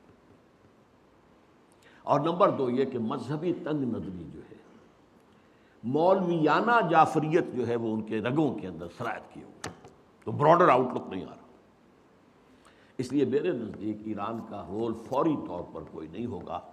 البتہ یہ ہو سکتا ہے کہ گلوبلائزیشن کا جب مرحلہ آئے گا اسلام کا، اس وقت حضرت مہدی سلام علیہ کا ظہور ہو چکا ہوگا، تو شاید اس مرحلے پر ایران کام کرے، اللہ اعلم۔ اب باقی تینوں ملکوں پہ آئیے، افغانستان یا خراسان، پاکستان، بھارت۔ ایک عجیب تاریخی حقیقت کی طرف توجہ دلا رہا ہوں۔ تاریخ میں بہت سے ایسے دور گزرے ہیں ہندوستان کی عظمت کے جس میں یہ تینوں ملک ایک تھے۔ وہ اشوکا کا دور ہو، وکرماجیت کا دور ہو، وہ چندر گپت موریہ کا دور ہو۔ آپ کو معلوم ہے بدھزم جو ہے اس کا سب سے بڑا مرکز تو افغانستان تھا۔ سب سے بڑا بت جو ہے وہ تو بامیان میں تھا جسے گرایا ہے جو طالبان نے۔ بدھا کا سب سے بڑا مجسمہ وہاں تھا۔ یہ سارا در حقیقت جو تہذیب، گندھارا تہذیب، یہ قندھار کیا ہے؟ گندھارا تہذیب جو ہے وہ تو بدھ مت تہذیب تھی۔ تو یہ تقریباً ایک ملک رہے، پھر پٹھانوں کے دور میں ایک رہے، پھر مغلوں کے دور میں ایک رہے۔ اور میں اب تاریخی بات یاد دلا رہا ہوں، کوسی جن نے کہا تھا یہ 1971 میں جب یہ بنگلہ دیش کا ہمارا فال ہوا ہے، اس کی تجویز تھی کہ ایک حکومت قائم کی جانی چاہیے، the united states of the great Indian peninsula, اس میں افغانستان، پاکستان، بھارت، بنگلہ دیش کو شامل کیا جائے۔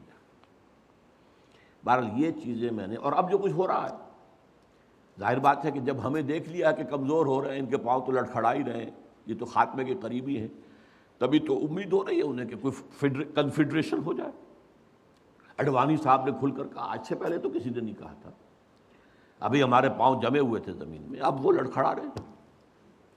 بہرحال اس اعتبار سے ہم نہیں کہہ سکتے کہ یہ تینوں ملک جو ہیں ان میں سے اللہ تعالیٰ، ظاہر بات ہے کہ پہلے تو ہمیں سب سے زیادہ توقع جی پاکستان سے تھی، پاکستان اسی لیے بنایا گیا تھا، اس میں ہم فیل ہو چکے ہیں، it has to be admitted. ہم اپنا وجہ جواز کھو چکے ہیں، رضوان دیت ختم ہو چکا ہے۔ اب یہ ہے کہ امریکہ کی آپ جب تک اس کی اسٹریٹجی کے مطابق چلتے رہیں گے وہ آپ کو باقی رکھے گا، ورنہ یہ ہے کہ وہ ختم کر دے گا۔ اور اگر ذرا سے بھی کوشش آپ نے کی کہ چائنا کی طرف لپکیں، اور جو کنٹینمنٹ آف چائنا کا حصار امریکہ بنانا چاہ رہا ہے، جس میں لیڈنگ رول اس نے دینا ہے بھارت کو، اور اس میں افغانستان بھی نتھی ہو چکا ہے، بھارت اور افغانستان کے درمیان تو تقریباً کانفیڈریشن قائم ہو چکی ہے، اور افغانستان ہمیشہ سے بھارت کا جو جھولی چک رہا ہے۔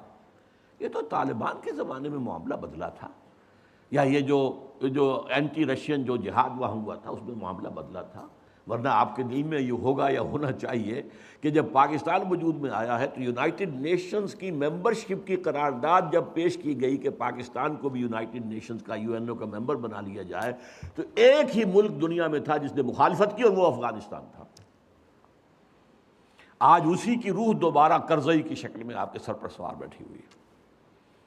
بہرحال یہ صورتحال جو ہے پاکستان کے بارے میں، اگر پاکستان نے کوشش کی تو پھر یہ کرنچ آئے گا ادھر سے بھی اور ادھر سے بھی، اور امریکہ کسی نہ کسی صورت میں ہماری ایٹمک جو ہے نیوٹرلائز کر کے صلاحیت کو کس شکل میں کرے گا یہ میں نہیں کہہ سکتا۔ 100 طریقے ان کے پاس موجود ہیں، ہمارا سارا نظام ہی جیم کر دے، کر سکتے، they can do it. Iraq کا جو پہلی مرتبہ جنگ ہوئی تھی، سارا ان کا جو الیکٹرانک سسٹم تھا جیم کر دیا گیا۔ کیا کرے گا آپ؟ نہ راڈر کام کر رہا ہے، نہ کچھ اور کام کر رہا ہے، نہ کمیونیکیشن ہے، کیسے لڑائی؟ بہرحال یا ایک شکل یہ بھی ہے، اگر جو عوامی تحریک قاضی حسین احمد صاحب چلانے کی کوشش کر رہے ہیں، اگر یہ مومنٹم پکڑ گئی تو کیا ہوگا؟ کیوس میں کیا ہوگا؟ یا کوئی نیا مارشل لا، اور یا پھر پاکستان کا خاتمہ، کہ یہ تو اب انسٹیبل ہو گیا معاملہ، اور یہ بڑا اسٹریٹجک ریجن ہے، یہ انسٹیبلٹی جو ہے یہ ہم برداشت نہیں کر سکتے۔ واللہ عالم، واللہ عالم، یہ اندیشے ہیں، یہ خطرے ہیں۔ بہرحال اب اس سے آگے بڑھ کر یقین ہے کہ ہوگا ضرور مشرقی علاقے میں سے کہیں۔ بھارت کا میں نے ذکر کیوں کیا ہے؟ بھارت تو ایک غیر مسلمان ملک ہے، غیر مسلم ملک ہے، لیکن 18 کروڑ مسلمان وہاں رہتا ہے۔ پاکستان کی آبادی سے زیادہ مسلمان بھارت کے اندر ہیں، اور بھارت کا عام مسلمان پاکستان کے عام مسلمان سے زیادہ مذہبی ہے، یہ نوٹ کر لیجیے۔ اس لیے بھی کہ ان کے لیے مشکلات بہت ہیں۔ ہم نے عیاشیاں کی ہیں، امریکہ نے ہمیں گھی کے ڈبے دیے، ہمیں گندم دی، ہمیں یہ کیا، ہمیں وہ کیا، ہمیں تیل دیا، ہمیں سیبر جیٹ دے دیے، ہمیں پیٹن ٹینکس دے دیے، ہم نے عیش کیے، اپنی خودی کو بیچا، امریکہ کے پاس گروی رکھا اور عیش کیے، قرضے پر قرضے لیے، اور ہمارے ہاں جو ہے ایک طبقہ پیدا ہو گیا دنیا کے امیر ترین لوگوں میں سے، دنیا کے امیر ترین جنرلوں کے اندر ہمارے نام آ گئے۔ اور یہ کیا عظیم محل جو بنے ہیں، یہ ڈیفنس سوسائٹیز جو ہیں، وہ چاہے وہ کراچی کی ہو، لاہور کی ہو، کہیں اور کی ہو، یہ پیسہ کہاں سے آیا؟ قرضوں کا پیسہ جو کہ وہاں سے غبن ہوا، اور وہی واپس جا کر امریکہ کے سوئٹزرلینڈ لینڈ کے بینکوں کے اندر ڈپازٹ بھی ہو گیا۔ یہ سارا معاملہ ہمارا ہوا ہے۔ لیکن جیسا کہ میں نے عرض کیا، ایک اعتبار سے اب میں اس وقت گریٹر انڈیا کی بات کر رہا ہوں، پاکستان جمع بھارت جمع بنگلہ دیش، اس کا جو خاص رول تاریخ میں رہا ہے وہ میں نے کئی دفعہ بیان کیا، اس وقت صرف گنواؤں گا۔ سلسلہ مجددین جو ختم نبوت کے بعد سب سے بڑا سلسلہ ہے رشد و ہدایت کا، 1000 برس تک عالم عرب میں رہا، 11ویں صدی سے ہندوستان میں آ گیا۔ مجدد الفسانی کہاں؟ سرہند میں دفن ہے، ایسٹ پنجاب میں۔ 12ویں صدی کے مجدد شاہ ولی اللہ کہاں دفن ہے؟ دلی میں دفن ہے۔ 13ویں صدی کے مجدد شہید ہوئے بالا کوٹ میں۔ 14ویں صدی کے مجدد دفن ہے دیوبند میں۔ مجددین کا سلسلہ آیا۔ نمبر 2، جب سازشیں ہو رہی تھی خلافت کو ختم کرنے کے لیے تو تحریک خلافت چلی صرف ہندوستان میں، اور اتنے شور سے چلی کہ ہندو شریک ہو گئے اس میں۔ گاندھی کہاں خلافت، شریک، معجزہ ہے۔ پھر ہر جگہ پر مسلمانوں نے آزادی حاصل کی لوکل نیشنلزم کی بنیاد پر، عرب نیشنلزم، ملے نیشنلزم، اور مسلمانوں نے ملک بنایا پاکستان اسلام کی بنیاد پر، مسلم نیشن ہوڈ، اسلام کے نام۔ پھر یہ پاکستان وجود میں آیا ہے معجزے کے طور پر۔ اس میں بھی میری کتاب ہے، کاش کہ آپ لوگوں کے پڑھنے کی کوئی عادت ہو، دلچسپی ہو۔ استحکام پاکستان کے نام سے کتاب، میں نے ثابت کیا پاکستان کا قیام معجزہ تھا۔ اور سب سے بڑی بات، پاکستان لیلۃ القدر میں نازل ہوا۔ اللہ تعالیٰ نے ہمیں کیا کیا چیزیں عطا کی تھیں جن میں سے ہم نے کسی کا حق ادا نہیں کیا۔ بہرحال بھارت کا معاملہ، اب دیکھیے اگر تو مشرق کا معاملہ لیا جائے تو پاکستان اس میں میرے نزدیک سر فہرست تھا۔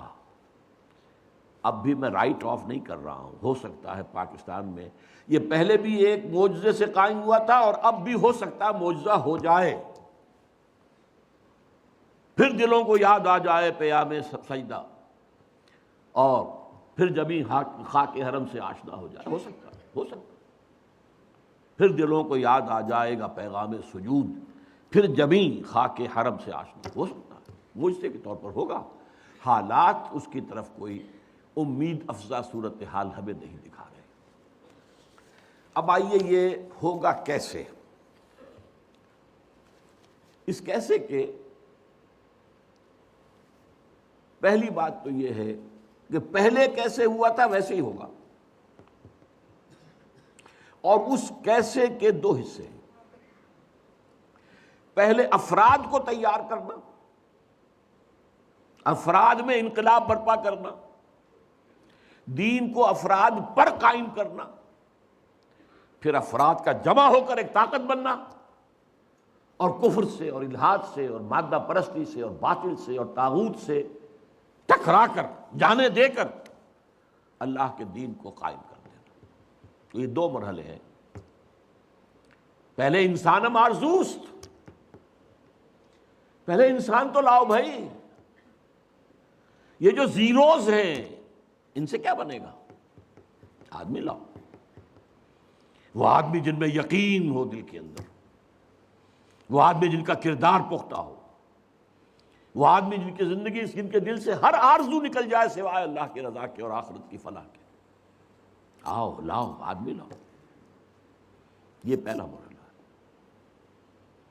12 برس تک مکے میں یہ کام ہوا ہے، اور میں ابھی پرسوں جمعے میں تقریر کر چکا ہوں۔ اس کے لیے عنوان کیا ہے؟ جہاد بالقرآن۔ یہ بھی مکی دور کے درمیانی زمانے کی صورت ہے، سورۃ الفرقان، جس کی پہلی آیت کیا ہے؟ تبارک الذی نزل الفرقان علی عبدہ لیکون للعالمین نصیرا، اور پھر آگے چل کر فرمایا فلا تطع الکافرین وجاہدہم بہ جہادا کبیرا۔ اے نبی آپ ان کافروں کی باتوں میں نہ آئیے، چکنی چپڑی باتیں کر رہے ہیں، یہ کوئی مصالحت اور مفاہمت کی باتیں کر رہے ہیں، آپ بالکل دھیان نہ دیں، مت مانیں، اور اس قرآن کے ذریعے سے جہاد کیے جائیے کیے جائیے کیے جائیے کیے جائیے، جہاد کبیر۔ تو پہلی بات یہ ہے کہ پہلے بھی یہ ہوا تھا تو قرآن سے ہوا تھا۔ دوسرا مرحلہ افراد کی تیاری کے بعد، وہ میں آج زیر بحث نہیں لاؤں گا، اس کے لیے میری کتاب جو ہے منہج انقلاب نبوی کا مطالعہ کیجیے، اللہ آپ کو ہمت دے، توفیق دے، یا اس کے خلاصے کے طور پر انقلاب، رسول انقلاب کا طریق انقلاب پڑھیں، ورنہ بات بہت لمبی ہو جائے گی۔ پہلے ہے انسانوں کا بدلنا، انسانوں کو بدلنا، اور وہ قرآن کے ذریعے سے بدلا ہے۔ اتر کر حرا سے سوئے قوم آیا اور ایک نسخہ کیمیا ساتھ لایا۔ هو الذی ینزل علی عبدہ آیات بینات لیخرجکم من الظلمات الی النور، تاریکیوں سے نکال کر نور ایمان میں لانے والی شے یہ قرآن ہے، آیات بینات ہے قرآن۔ تاریکیاں بہت ہیں، نور ایک ہی ہے، نور ایمان واحد، ہمیشہ قرآن میں واحد آئے گا، انوار کہیں نہیں آیا۔ ظلمات بے شمار ہیں، الحاد کی ظلمت ہے، مادہ پرستی کی ظلمت ہے، شرک کی ظلمت ہے، انکار آخرت کی ظلمت ہے، یہ ظلمتیں تو بے شمار ہیں۔ فرائیڈزم ہے اور ڈارونزم ہے اور مارکسزم ہے، یہ سب ظلمتیں ہیں۔ ان تمام ظلمتوں سے نکال کر نور ایمان کی طرف لانے والا قرآن ہے۔ غالب ہوئے تھے مسلمان تو اسی کی بدولت، اور گرے ہیں تو اسی کو پیٹھ دکھا کر۔ وہ زمانے میں معزز تھے مسلمان ہو کر، اور تم خوار ہوئے تاریک قرآن ہو کر۔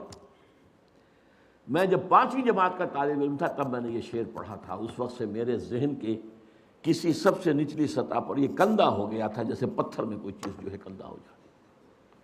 میری پوری زندگی جو ہے اس کے بعد جو بھی خدمت قرآن میں گزری ہے، میں سمجھتا ہوں اس میں اس شعر کا جو میرے تحت الشعور کی گہری سطح کے اندر جو ہے ثبت ہو گیا تھا، اس کا اثر ہے۔ اس کو پھر فارسی میں جو کہا اقبال نے، خار از محجوری قرآن شدی، شکوہ سنجے گردش دوران شدی، اے تو شبنم بر زمین افتندئی، در بغل داری کتاب زندئی۔ اے امت مسلمہ تو خار ہوئی ہے، وہی ضربت علیہم الذلۃ والمسکنہ، قرآن مجید کو چھوڑنے کی وجہ سے تو ذلیل و رسوا ہوئی ہے، خارج محجوری قرآن شدی، اور گردش دوران کا شکوہ کرتے ہو خام خواہ، اور اب بھی تمہارے پاس کتاب زندہ موجود ہے۔ اے تو شبنم بر زمین افتندئی، اے وہ قوم، اے وہ امت جو سب شبنم کی طرح زمین پر پڑی ہوئی ہے، اور لوگ اسے اپنے پاؤں تلے روند رہے ہیں، ننگے پاؤں چل رہے ہیں گھاس پر، تاکہ شبنم سے ان کے پاؤں جو ہیں وہ نم ہوں، شبنم کے موتیوں کو توڑ رہے ہیں وہ اپنے پاؤں سے۔ اے تو شبنم بر زمین افتندئی، در بغل داری کتاب زندئی۔ تو عروج پر، بام عروج پر پہنچایا عربوں کو قرآن نے۔ زوال کیوں ہوا امت کا؟ قرآن کو چھوڑ کر۔ اب اس کو سمجھیے، اس کا تجزیہ کیجئے۔ ہم یہ بھی کہہ سکتے ہیں کہ ہمارا زوال ہوا ضعف ایمان کے باعث، اور ضعف ایمان کا سبب قرآن سے دوری، اس لیے کہ ایمان حقیقی، قلبی یقین والا ایمان، اس کا منبع اور سرچشمہ صرف اور صرف قرآن۔ اچھا ایسا ہوا کیوں؟ یہ جو باتیں اب میں آپ کو بتا رہا ہوں، یہ میری ایک اور کتاب کے مباحث ہیں، دعوت رجوع القرآن کا منظر اور پس منظر۔ وہ تو میں آج یہاں چاہتا تھا کہ یہاں پہ لایا جائے تاکہ آپ لوگ اس کتاب کو فوری طور پر خرید لیں، لیکن یہ ہے کہ معلوم ہوا کہ ہمارے ہاں آؤٹ آف سٹاک ہے، اس وقت وہ کتاب ہے نہیں، مجھے افسوس ہوا۔ بہرحال قرآن سے دوری کیوں ہوئی؟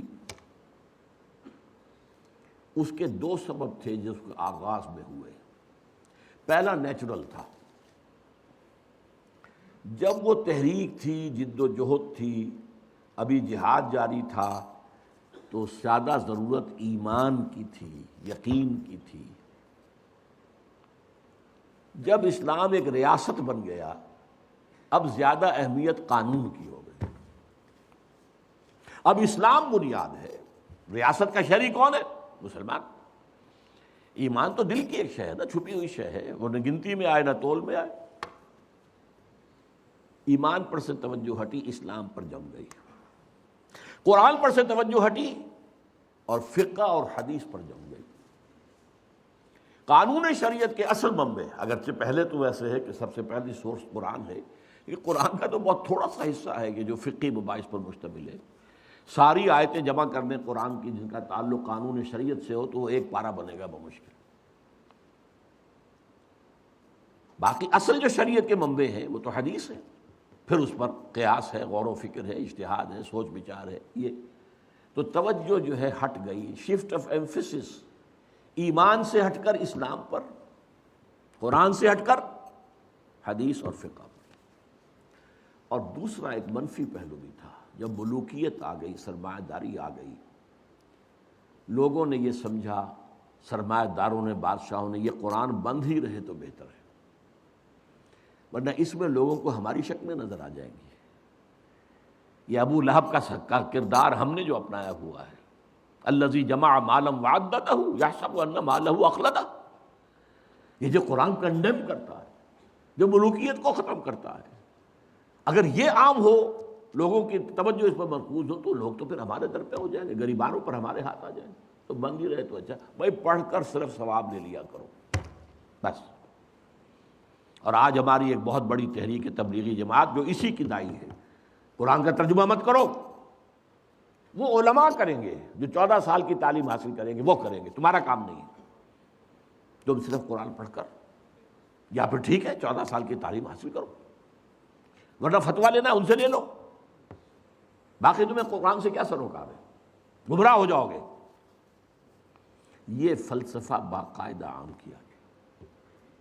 اور تیسرا سبب ایک طبعی صبر تھا، عربی زبان یوں سمجھیے کہ یہ جزیرہ نماء عرب ہے، اس سے اسلام جب نکلا تو مشرق میں بھی گیا، مغرب میں بھی گیا، شمال میں زیادہ نہیں ہوئی پیش قدمی، اس لیے کہ کوہ قاف آ گیا، کوکیشین ماؤنٹینز جو ہیں وہ رکاوٹ بن گئے۔ لیکن مشرق عراق سے ہو کر ایران، ایران سے پھر خراسان، ادھر شام سے ہو کر پھر صحرائے سینا سے گزر کر پھر یہ مصر ہے اور لیبیا ہے اور یہ ہے اور وہ ہے، اٹلانٹک تک۔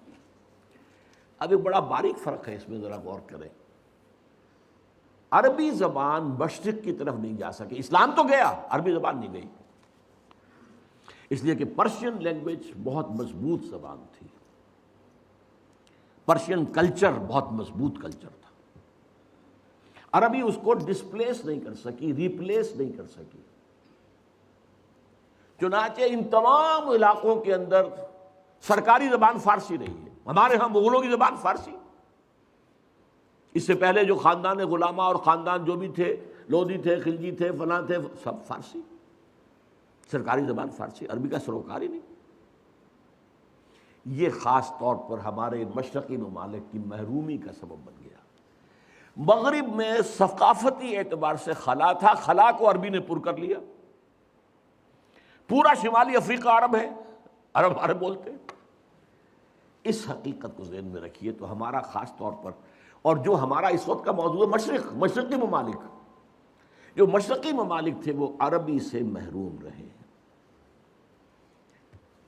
یہاں عربی زبان صرف علماء، اور وہ بھی عربی زبان میں قرآن سے اتنا ان کو دلچسپی نہیں تھی جتنی فقہ سے اور حدیث سے، بلکہ حدیث سے بھی بہت کم، فقہ ہی فقہ تھی۔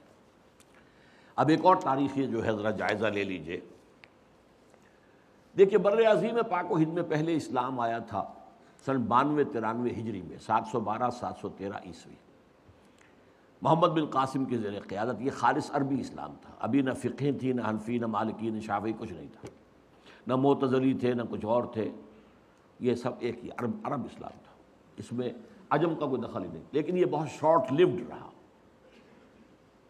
پھر جو اسلام یہاں آیا ہے شمال مغربی دروں سے، درہ خیبر سے اور درہ گومل سے اور درہ ٹوچی سے، یہ جو اسلام آیا ہے 300 برس بعد آیا ہے۔ پھر اس اسلام میں دو چیزیں پیوست تھیں، حنفیت کٹر، حنفیت ہی اسلام ہے گویا، باقی تو گویا اسلام ہے ہی نہیں، اور تصوف جس کے اندر کے وحدت الوجودی، بلکہ یہاں تک کہ عوامی سطح پر ہمہ تصورات تھے۔ پاک ہندوستان کی تقدیر بنا ہے وہ اسلام، عربی زبان صرف علماء یا پھر فقہ جو ہے قاضی بھی ہوتے تھے، چاہے مسلمانوں کی حکومت تھی، نظام اسلامی نہیں تھا سیاسی، قانون تو اسلامی نافذ تھا نا، شریعت تو نافذ تھی، تو قاضی چاہیے تھے، مجسٹریٹس، مفتی چاہیے تھے، لیگل ایکسپرٹس، خطیب چاہیے تھے، یہ سب فقہ پڑھتے تھے۔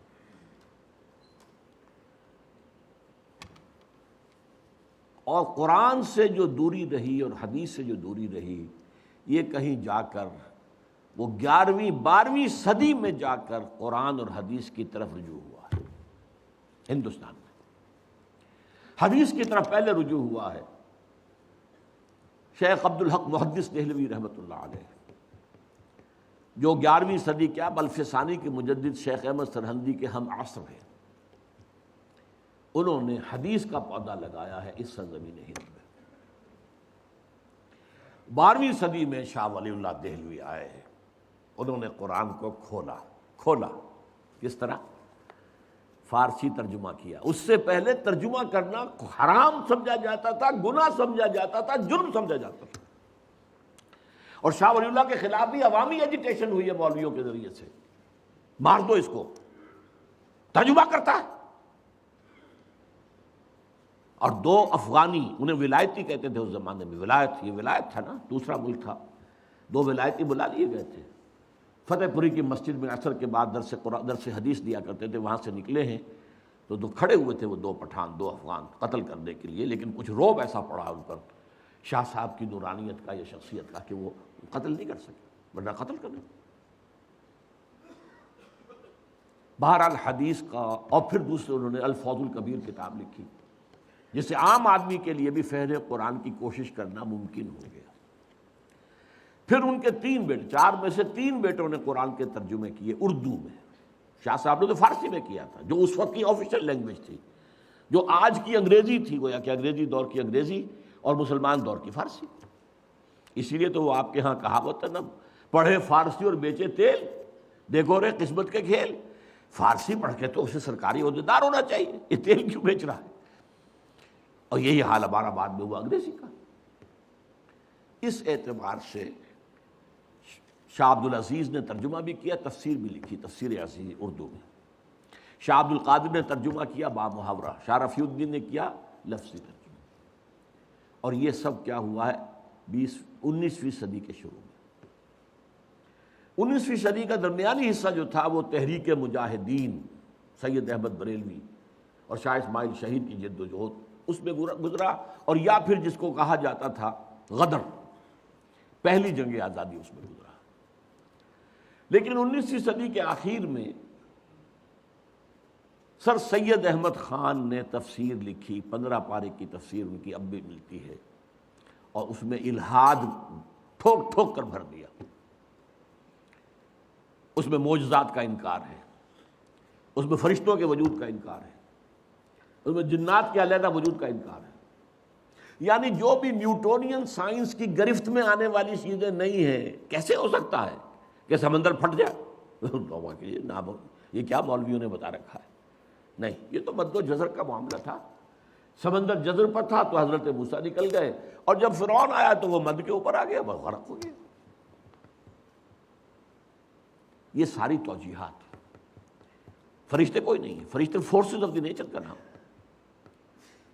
اب ظاہر بات ہے کہ سر سید جو ہے وہ ہندوستان میں مسلمانوں کا قومی رہنما بن کر ابھر رہا تھا، اور اس میں کوئی شک نہیں ہے۔ قومی اعتبار سے بہت مخلص تھا، بہت خیر خواہ تھا، اس میں کوئی شک نہیں۔ دینی اعتبار سے سخت گمراہ تھا۔ اس کی تفسیر نے جو گمراہی پھیلانی شروع کی ہے، تب علماء کو ہوش آئی ہے۔ پھر جو تفسیریں یہاں لکھی گئی ہیں ہندوستان میں اور ترجمے ہوئے ہیں، اس کی کوئی نظیر آپ کو نہ تو پوری مسلم تاریخ میں ملے گی، نہ کنٹمپریری مسلم ورلڈ میں ملے گی۔ اتنی تفسیریں لکھی۔ شیخ الہند نے ترجمہ کیا،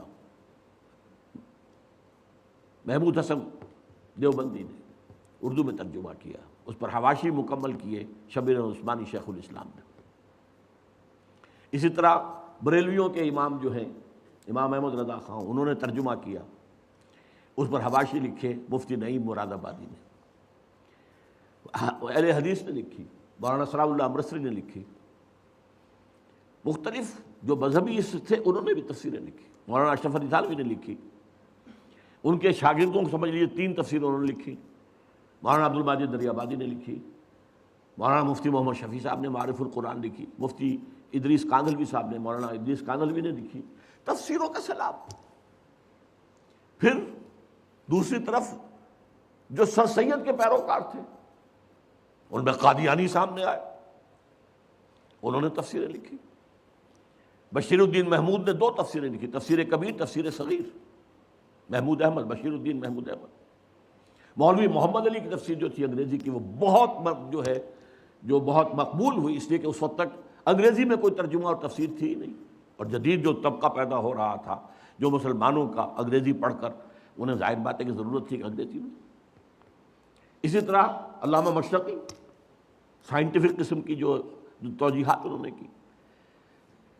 لیکن یہ میں نے کہا ایک تو رائٹسٹ، ایک لیفٹسٹ علماء، یہ رائٹسٹ دیوبندی، بریلوی، اہل حدیث، یہ سر سید کے جو چیلے تھے وہ علامہ مشرقی ہوں یا قادیانی ہوں یا یہ کہ پرویزی ہوں، اہل قرآن ہوں، یہ دوسری طرف۔ درمیان میں 3 شاخیں تھیں۔ ایک شاخ تھی ابو الکلام آزاد، ابو الاعلیٰ مودودی۔ ابو الکلام کی تفسیر نے آ کے تہلکہ مچا دیا تھا، اگرچہ وہ پوری نہیں ہے اور تفسیر بھی نہیں ہے، ترجمہ ہے زیادہ تر، کچھ حواشی۔ اور مولانا مودودی کی تفسیر القرآن پوری دنیا میں پھیلی، اس میں کوئی شک نہیں۔ اسی طریقے سے علامہ اقبال اگرچہ مفسر نہیں ہے، لیکن ان کا کلام جو ہے اس میں قرآنی حقائق جس طرح سموئے گئے ہیں، میں انہیں مفسر مانتا ہوں۔ اور ڈاکٹر رفیع الدین جنہوں نے قرآن اور علم جدید نامی کتاب لکھی۔ تیسرے مولانا فراہی اور مولانا اصلاحی، یہ شاخیں ہیں۔ اور یہ میں نے آپ کو صرف میری کتاب پڑھی ہے، جب چھپ جائے گی دوبارہ نیا ایڈیشن آ جائے گا، دعوت رجوع القرآن کے منظر اور پس منظر۔ یہ ایک سیلاب آیا ہے اس بر عظیم پاک و ہند میں تفاسیر کا، تراجم کا، اور یہ واقعہ یہ ہے کہ اس کی کوئی نظیر، جیسا کہ میں نے کہا ہے نہ تو ہماری پچھلی تاریخ دے سکتی ہے اور نہ کنٹمپریری مسلم ورلڈ میں کسی ملک میں اتنا کام ہوا ہے قرآن پر۔ اب اللہ کے فضل سے ہم آگے بڑھ رہے ہیں، تحریک رجوع الی القرآن ایک تحریک کی شکل میں، اس کی توفیق اللہ نے اپنے ایک بہت ہی حقیر اور ناچیز بندے کو دی ہے۔ میں نے اس کام کا بیڑا اٹھایا، 19 برس کی عمر سے میں نے درس قرآن دینا شروع کیا، جبکہ میں جمعیت طلبہ کا کارکن تھا۔ عربی میں نے ہائی اسکول میں پڑھی تھی، عربی گرامر مجھے مستحضر تھی اللہ کے فضل سے، اور اس کے بعد سے لے کر آج تک میں درس قرآن کا کام کرتا ہوں۔ ایک تحریک کی شکل میں ہے یہ کوئی روایتی درس نہیں ہے، میں کوئی عالم دین نہیں ہوں روایتی، میں مفسر نہیں ہوں معاذ اللہ، مجھ سے لوگوں نے کہا آپ تفسیر کیوں نہیں لکھتے، میرا اس کی حیثیت ہی نہیں ہے۔ میں قرآن کا داعی ہوں، مبلغ ہوں، قرآن کا خادم ہوں، قرآن کا پیغام اور قرآن کی حکمت ان دونوں کو میں عام کر رہا ہوں، لیکن تفسیر لکھنا جو ہے یہ ایک بہت بڑی ذمہ داری کا کام ہے، میں اس کا اہل نہیں ہوں۔ ایک صاحب نے ایک زمانے میں بہت زور لگایا تھا آپ ایک ترجمہ لکھ، جس زمانے میں الہدا کا ڈنکا بج رہا تھا اس ملک میں، سن 81-82 کی بات کر رہا ہوں، الہدا پروگرام میرا پاکستان ٹیلی ویژن کا، تو ایک صاحب نے سوچا کہ ان کے نام سے کوئی ترجمہ بازار میں آ گیا تو بہت بک جائے گا، میرے پیچھے پڑے رہے، اب فوت ہو گئے، افضل نام تھا ان کا، کہ آپ میں نے کہا بھائی میں نہیں کر سکتا یہ کام، میں اس کا اہل نہیں ہوں، آپ ترجمہ لکھ، 4-6 تفسیریں ترجمے سامنے رکھ کے آپ لکھ دیجیے بس۔ میں نے کہا نہیں، خدا کے لیے نہیں، تو میرا کوئی دعویٰ مفسر ہونے کا نہیں ہے، میرا کوئی دعویٰ مترجم ہونے کا بھی نہیں ہے، ترجموں میں بھی میں مدد لیتا ہوں دوسرے تراجم سے، اس میں ہے فائدہ، اگرچہ عربی زبان کا کچھ نہ کچھ فہم اللہ نے شدبوبیت دی ہے۔ بہرحال یہ تحریک رجوع القرآن جو ہے یہ ایک فضل عظیم ہوا ہے اس حقیر سے بندے پر، اس نے اس کو تحریک کی شکل دی ہے۔ اچھا اس میں جو ہے دیکھیے جو چیزیں لڑیاں میں نے گنوائی ہیں، رائٹ، لیفٹ، سینٹر، ان میں سے 4 کو الحمدللہ الحمدللہ الحمدللہ اللہ کا فضل ہے اس نے میری ذات میں جمع کر دیا۔ اس کو میں نے تفصیل سے بیان کیا ہے اپنی اسی کتاب میں، جیسے ایک حوض کے اندر 4 نالیوں سے پانی آ رہا ہے، ایک نالی ابوین، ابو الاعلیٰ ابو الکلام، اسلام کا تحریکی انداز، قرآن کی تحریکی تفسیر وہ ان کے ہوں، دوسری ہی این، فراحی اصلاحی، قرآن کا نظم، قرآن کا ربط، قرآن کا فطری استدلال، یہ ان کا موضوع، تیسری ڈاکٹرین، اقبال اور رفیع الدین، قرآن اور علم جدید، فلسفہ جدید، فلسفہ قدیم، ان سب کے حوالے سے قرآن کی تفسیر وہ اقبال ہے، اور شیخین، میرے 2 شیخ ہیں، شیخ الہند جنہیں میں 14ویں صدی ہجری کا مجدد اعظم سمجھتا ہوں، محمود حسن دیوبندی، جن کا ترجمہ اور پہلے 5 پاروں کے حواشی بھی ان کے اپنے لکھے ہوئے، تفسیر عثمانی کہلاتی ہے، اس لیے کہ باقی 25 پاروں کے حواشی جو ہیں وہ شیخ الاسلام، پاکستان کے واحد شیخ الاسلام ہیں، اور شاید اسی لیے ہے کہ میں شیخین کہہ سکوں، میرے 2 شیخین ہیں، 2 ابوین ہیں، 2 دخترین ہیں، 2 ہیین ہیں، ان 4 نالیوں سے، 4 پائپ سے میری حوضی کے اندر پانی آیا۔ اس پر اضافہ جو ہے یہ کہ اللہ نے مجھے منطقی ذہن دیا تھا، میں نے منطق پڑھی کبھی نہیں، اور میری تعلیم میں سائنس کا بیک گراؤنڈ شامل ہو گیا، ان سب کے اثر بھی ہوا۔ پھر اب دیکھیے گن لیجئے، صرف وقت نہیں ہے میرے پاس، تیزی سے ختم ہو رہا ہے۔ عوامی درس قرآن جس کا ذکر کیا شیخ الہند نے 1920 میں، وہ اللہ نے ہمارے ذریعے سے کروایا، 500 700 درس قرآن کے اندر اتوار کی صبح کو لوگ جمع ہوتے رہے۔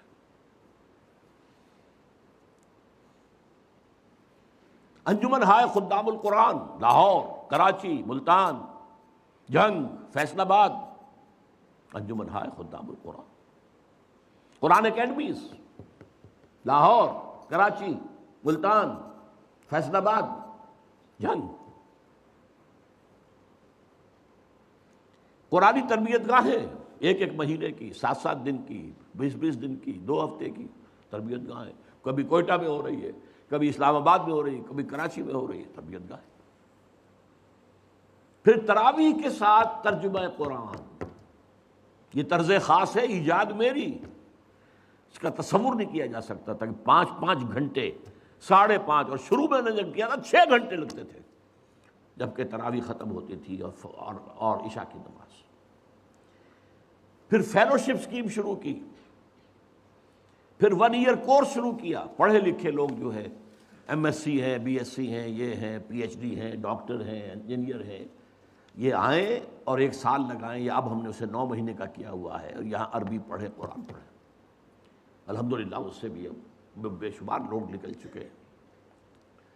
پھر یہ ہے کہ ایک بڑی ٹیم اب تیار ہو چکی ہے جو اعلیٰ تعلیم یافتہ لوگ ہیں، ایسے نہیں ہیں، انجینئر ہیں، ڈاکٹرز ہیں، ایم ایز ہیں، ایم ایس سیز ہیں، پی ایچ ڈیز ہیں، وہ اب درس قرآن دے رہے ہیں۔ گئے دن کے تنہا تھا میں انجمن میں، یہاں اب میرے راستہ اور بھی۔ ٹی وی کا پروگرام 15 مہینے تک، ویسے تو یہ کہ پروگرام میرا وہ تقریباً 3 سال تک چلا ہے، رمضان میں چلا، پھر وہ بھی ہوا، لیکن پھر 15 مہینے الہدیٰ۔ اور اب جو کچھ ہو رہا ہے، اب پوری دنیا میں ڈنکا بج رہا ہے۔ 1998 کا میرا بیان القرآن جو ہے تراویح کے ساتھ کیا ہوا، اور وہ ARY کے ذریعے سے، اسلام چینل کے ذریعے سے، اور نہ معلوم کتنے اور چینل ہیں، لندن بیس چینل ہیں، اس پر چل رہے ہیں، پوری دنیا سے اس کے اندر ڈنکا بج رہا ہے۔ اب یہاں نوٹ کیجئے وہ آیات جو میں نے شروع میں پڑھی تھی، کیا یہ سب کچھ بیکار جائے گا؟ کیا اس کا کوئی نتیجہ نکلے گا؟ نہیں۔ اتنی بڑی قرآنی تحریک کا، پھر میں کہوں گا پوری اسلامی تاریخ کے اندر کوئی مثال نہیں ہے، یہ میں اپنے کسی ذوق اور تکبر کی وجہ سے نہیں کہہ رہا ہوں، حقائق ہیں جو بیان کر رہا ہوں۔ اما بنعمت ربک فحدث، عوامی سطح پر یہ تحریک ہے۔ تو علماء جو ہے اپنے مدرسوں میں وہ بھی تھوڑا بہت قرآن پڑھتے تھے، باقی سارا جو ہے زور ان کا جو ہے وہ فقہ پر یا کچھ حدیث پر، بس قرآن پر تو نہیں تھا۔ بہرحال میں نے آپ کو وہ آیات سنائی، طٰہٰ مَا أَنزَلْنَا إِلَيْكَ الْقُرْآنَ لِتَشْقَىٰ، آپ ناکام نہیں ہوں گے، قرآن آپ پر اس لیے نازل نہیں کیا گیا۔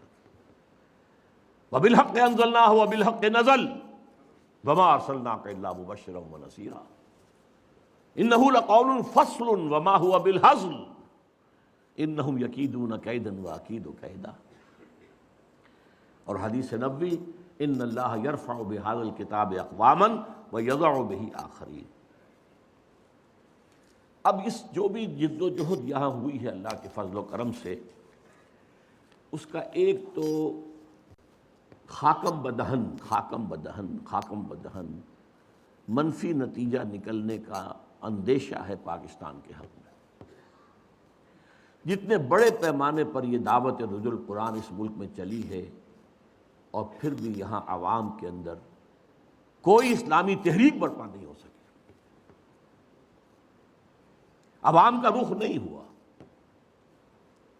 علماء نے نہ ریکگنائز کیا، نہ توجہ دی، نہ تائید کی، نہ تحسین کی، مخالفت کی۔ میں یہاں سورہ سجدہ کی آیت سنا رہا ہوں آپ کو، وَمَنْ أَظْلَمُ مِمَّنْ ذُكِّرَ بِآيَاتِ رَبِّهِ ثُمَّ أَعْرَضَ عَنْهَا إِنَّا مِنَ الْمُجْرِمِينَ مُنْتَقِمُونَ۔ ان سے بڑھ کر ظالم اور کون ہوگا جنہیں اللہ کی آیات کے ذریعے سے تذکیر کرائی گئی ہو۔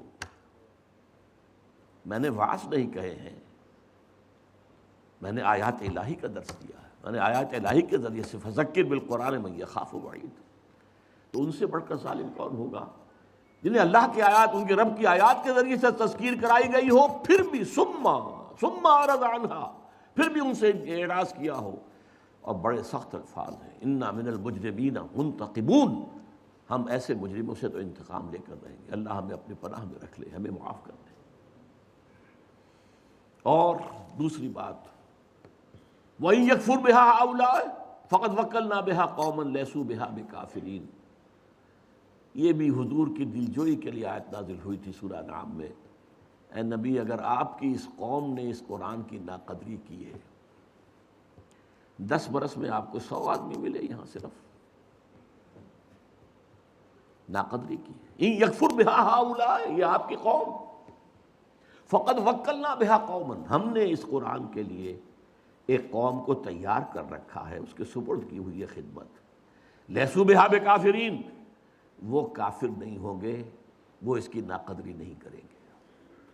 اور تاریخ نے ثابت کیا وہ سرزمین مدینے کی تھی، حضور کا قدم مبارک پہنچا بھی نہیں اور اسلام وہاں پہنچ گیا۔ 7 خزرجی حج کے موقع پر آئے ہیں اور ایمان لائے، اور پھر اگلے سال وہ غالباً 15 تھے، اور پھر کہا ہمیں کوئی آپ اپنے شاگرد دیجئے۔ حضور کا قدم نہیں پہنچا وہاں، کہاں یہ کہ 10 برس ہو گئے مکے میں بنفس نفیس دعوت دے رہے ہیں محمد رسول اللہ صلی اللہ علیہ وسلم۔ کجا یہ کہ اب آپ نے اپنے 2 نوجوان شاگرد بھیجے، ایک تو ان میں سے اندھے بھی تھے بیچارے، نابینا، عبداللہ ابن ام مکتوم، اور دوسرے مصعب بن عمیر رضی اللہ تعالی عنہما۔ اور وہاں ایک سال میں 75 آدمی حج کے اوپر آ گئے۔ جو 75 حج پر آئے ہیں تو 75 پیچھے بھی ہوں گے، یہ ایک سال کی کمائی ہے۔ ان یکفر بہا ہؤلاء فقد وکلنا بہا قوما لیسوا بہا بکافرین۔ میں نہیں کہہ سکتا کہ اللہ تعالیٰ کس ملک کو یہ خوش نصیبی عطا کرے گا جہاں یہ قرآن کا جو نزول ہو رہا ہے ٹیلی ویژن کے ذریعے سے لوگوں کے ذہنوں میں، لوگوں کے دلوں پر، وہ نتیجہ خیز ہو۔ جیسے آپ کو معلوم ہے کہ بڑ کا درخت جو ہے اس کی داڑھی نکلا کرتی ہے، اس کی شاخیں ہیں، شاخوں سے نیچے داڑھی کی شکل میں کوئی چیز اترنی شروع ہوئی، وہ زمین تک پہنچ گئی، زمین میں پنجے گاڑ لیے، پھر وہ تنا بن گئی، جس کو ایڈوینٹیشس روٹس کہتے ہیں باٹنی میں۔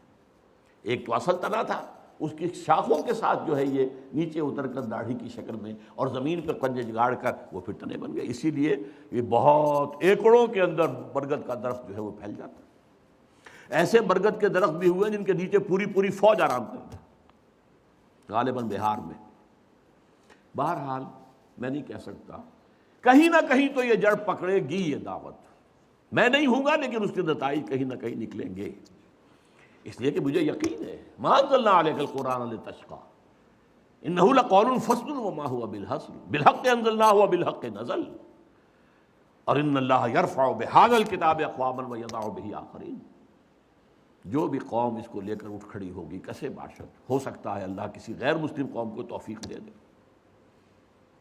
آخر تاتاریوں کے ذریعے سے اسلام نے مسلمانوں کو دوبارہ دنیا کے اندر عزت نصیب نہیں ہوئی تھی، کروڑوں مسلمانوں کو قتل کیا، اور پھر اسلام نے انہیں فتح کر لیا ہے۔ آیا فتنہ تاتار کے افسانے سے پاسباں مل گئے کعبے کو صنم خانے سے۔ اب میں آخری بات پر آ رہا ہوں جو میری آج کی اس گفتگو کا اصل پس منظر ہے۔ دیکھیے میں نے ابھی تک جو انقلاب کا عرض کیا تھا 2 مرحلے ہوتے ہیں۔ پہلے آدمیوں کو کھینچنا، آدمیوں کو تیار کرنا، ایسے مرد مومن بنانا کہ جو تن من دھن ایک منظم جد و جہد کے تحت لگا دیں اللہ کے دین کے لیے۔ پھر اس کے مرحلے ہیں، وہ پھر میں جیسا کہ میں نے عرض کیا، یا منہج انقلاب نبوی پڑھیے اور یا کم سے کم رسول انقلاب کا طریق انقلاب۔ اب یہ میں ذرا آسمان سے زمین پر آ رہا ہوں، آسمان سے چلا تھا نا پورے عالم اسلامی، پورے عالم انسانیت کا معاملہ، پھر ملت اسلامیہ کا معاملہ، پھر یہ ملت اسلامیہ پاکستان کا معاملہ، یہ سب ایک قرآن سے وابستہ۔ پاکستان قرآن کو تھام لیتا تو جو اس کی عظمت ہوتی اس کا آپ تصور بھی نہیں کر سکتے۔ بہرحال اب بھی موقع ہے، جیسا کہ میں نے کہا حدیث میں ہے کہ اگر سور پھونکا جا رہا ہو اور ساتھ ہی تم کوئی پودا لگا رہے ہو، لگاؤ اس کو، یہ چھوڑ دو بس ختم ہوئی دنیا تو ختم ہوئی، اب کائے کے لیے کام کرنا ہے، کام ہم نے کرنا ہے۔ اب مجھے خاص طور پر اس وقت جو ہے 2 اپنے اداروں کے بارے میں آپ سے عرض کرنا ہے۔ ہم نے قرآن اکیڈمی بنائی تھی اس خیال سے کہ جدید اعلیٰ تعلیم یافتہ لوگ آئیں اور وہ قرآن کو پڑھ کر پھر اپنی پوری زندگیاں وقف کریں، قرآن کے فکر اور فلسفے کو سمجھ کر جدید فکر اور فلسفے پر تنقیدی کام کریں کہ اس کے اندر یہ صحیح ہے، یہ غلط ہے، یہ صحیح ہے، یہ غلط ہے۔ یہ کام اصل میں اگر نہیں ہوگا تو جو آپ کے ہاں کا انٹلیکچوئل ایلیٹ ہے وہ اسلام کی طرف نہیں آئے گا۔ اس کے لیے ہم نے پہلے فیلوشپ اسکیم بنائی، پھر اور کیا، لیکن افسوس یہ ہے کہ ہمیں اس کے لیے لوگ نہیں ملے، اس میں ہمیں ناکامی ہوئی۔ ایک عمومی تبلیغ، عمومی طور پر تہلکہ بن جانا اسلام کے قرآن کی دعوت کا یہ ہوا ہے، اللہ کا شکر ہے، اللہ کا فضل ہے، لیکن جو نہیں ہو سکا اس کو بھی بات رہا ہوں۔ اسی طرح ہم نے یہ قرآن کالج بنایا تھا کہ یہاں سے ایسی نئی پود نکلے جسے پنیری کہتے ہیں، جو عربی اور انگریزی دونوں زبانوں سے اچھی طریقے سے واقف ہو کر پھر انگریزی کے حوالے سے تو وہ جو ہے جدید فکر کو سمجھے، اور عربی کوئی اندر جو ہے پختگی کے ذریعے سے قرآن اور سنت کو سمجھے، اور پھر وہ داعی بن کر کھڑے ہوں۔ افسوس یہ ہے کہ ہمیں اس میں بھی تاحال کوئی بڑی کامیابی نہیں ہو سکی۔ یہ ضرور ہوا جو لوگ بھی آئے ہیں ان کی کچھ تربیت ہوئی ہے، ان کے کچھ ذہن بنے ہیں، لیکن وہ چیز جو مطلوب تھی وہ ہم اپنے حسب منشا بھی پیدا نہیں کر پائے۔ اس کی وجہ کیا ہے؟ مادیت کا اتنا شدید غلبہ ہے، اتنا غلبہ ہے، سب لوگ صرف روزی کمانے کے لیے علم حاصل کرنا چاہتے ہیں۔ علم بحیثیت علم کی کوئی حیثیت رہی نہیں۔ ڈاکٹری تھی کسی زمانے میں، انجینئرنگ تھی کسی زمانے میں، پھر ایم بی اے آیا، پھر یہ کمپیوٹر آیا، آئی ٹی آیا، پیسے تو وہاں ملتے ہیں، اسٹریٹ آف 15,000 20,000 کی تنخواہ مل جاتی ہے، اور مادیت کا غلبہ ہے۔ حصول تعلیم کا مقصد ہی صرف ایک ہے، دنیا حاصل کرنا، اچھے سے اچھے معیار پر زندگی گزارنا، یہ تو مادیت کا غلبہ۔ چنانچہ بہت سی یونیورسٹیوں میں فلسفے کے شعبے ختم ہو رہے ہیں، ہیومینٹیز کے پڑھنے والے نہیں ہیں، کون پڑھیں؟ ہاں اکنامکس پڑھتے ہیں، وہ دنیا کی معاشیات کا معاملہ ہے اس وقت، وہ تو پڑھتے ہیں، وہ تو ظاہر بات ہے کہ اکنامکس ایز اے سبجیکٹ بھی ہے، پھر اس کے بعد سی اے وی اے کرنا ہے، اکاؤنٹنسی کرنی ہے، بینکنگ میں جانا ہے، وہ تو سب کے لیے، وہ کامرس ہے، سب میں چاہیے۔ لیکن اور کوئی پولیٹیکل سائنس کون پڑھے گا؟ کوئی پاگل ہوا ہے؟ ہسٹری کون پڑھے گا؟ فلسفہ کون پڑھے گا؟ وہ تو مہا پاگل ہوگا جو فلسفہ پڑھے گا۔ یہ حال ہے جس کی وجہ سے ہم تاحال کچھ ناکام رہے۔ بہرحال اس وقت ایک تو مجھے یہ اعلان کرنا ہے کہ 1 ایئر کورس جو ہے وہ اب دوبارہ جو ہے، جو ہر سال ہمارا شروع ہوتا ہے 1 سپٹمبر سے، اب پھر وہ آ گیا ہے۔ جو لوگ بھی اعلیٰ تعلیم یافتہ ہیں لیکن عربی سے ناواقف، جنہیں میں کہتا ہوں پڑھے لکھے جاہل،